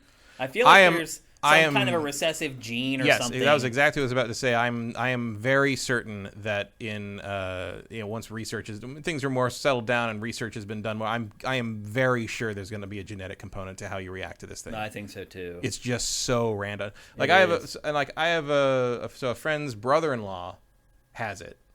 His sister, actually his wife's sister. So it's his brother-in-law, but it's also his sister-in-law. So the brother-in-law got it, and is sick, like real sick. He's okay, but he's sick with it. He's got symptoms. his wife, who was sleeping in the same bed with him for days after he was exposed and incubated, doesn't have it. Their kid doesn't have it in the She same never got apartment. it. No, they don't have it in the same apartment. There has to be some susceptibility to it that is somehow, and also men are more susceptible to it for whatever reason. Probably because if you have a Y chromosome, you're not dealing with the same. But again, that ties into the genetic something. issue. Like there's going to be something we discover is like, oh, if you have this gene set, you are more susceptible, more likely to be hospitalized or something, and you're going to be able to inoculate more strongly for that. But there is a lot of work left to do still. Oh, yeah. Especially if we're going to have to live with this thing forever, because it really looks like that's what's going to happen. Well, if we can start focusing research on stuff that we just discussed, instead of like right now, it's just like, let's end this thing. So like let's control. medication, Well, no, treatments. I mean, we're now getting like medication treatment during the sickness, which is excellent. Like that's something definitely is needed. It seems so random. Like there's this guy who's a big was a big fantasy football analyst, 39 years old, crazy active, in great shape, and just died. Yep. He got it, just and happens. He died 3 weeks later. I have a friend. It's insane. I have a friend in Texas who she was a triathlete like person. She would do triathlons like 3 times a year. She can't run a mile anymore. She had it for like 2 months last year in like April and May, early on, and she still is not. I mean, forget triathlon shape. She can't run anymore. Yeah, there's no rhyme or reason to it. It's just so random. It's crazy. Like your fitness level and your immune, all that stuff is bullshit. It doesn't mean anything. Like, like if it gets you, it gets you. That's why it was so scary.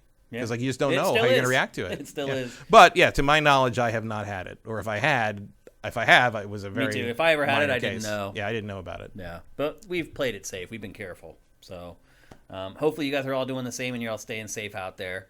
It looks like we're finally starting to crest here. Like the numbers are finally starting to go down worldwide. And forget even that we're just in time for winter to get here, though. Yeah, and we're not even talking about like what happens if this thing lays dormant in you for 20 years, like shingles style. I know. Yeah. Or the kids. Like who knows what these kids are going to grow up with in their bodies from this? It's crazy. So this is not over yet. But if you're still here, you survived. If you're watching GameFace, you survived. So far, yeah, it's interesting how it changes your perspective on just life.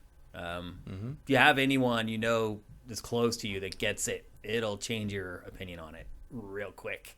I'll tell you that, man. Because I think for a lot of people, it's like this fairy tale until it's not. Until you got to start the GoFundMe. Until it's not. Yeah. So hopefully none of you guys have to deal with that, or none of you have dealt with it.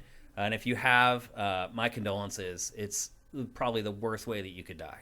It really is. So anyway, we try to be candid with our Q&A, and I think we pretty much were there. So there you go. That's GameFace in a nutshell. We have to close things off there. Thanks for everybody who stuck around on the chat and asked great questions all the way till the end.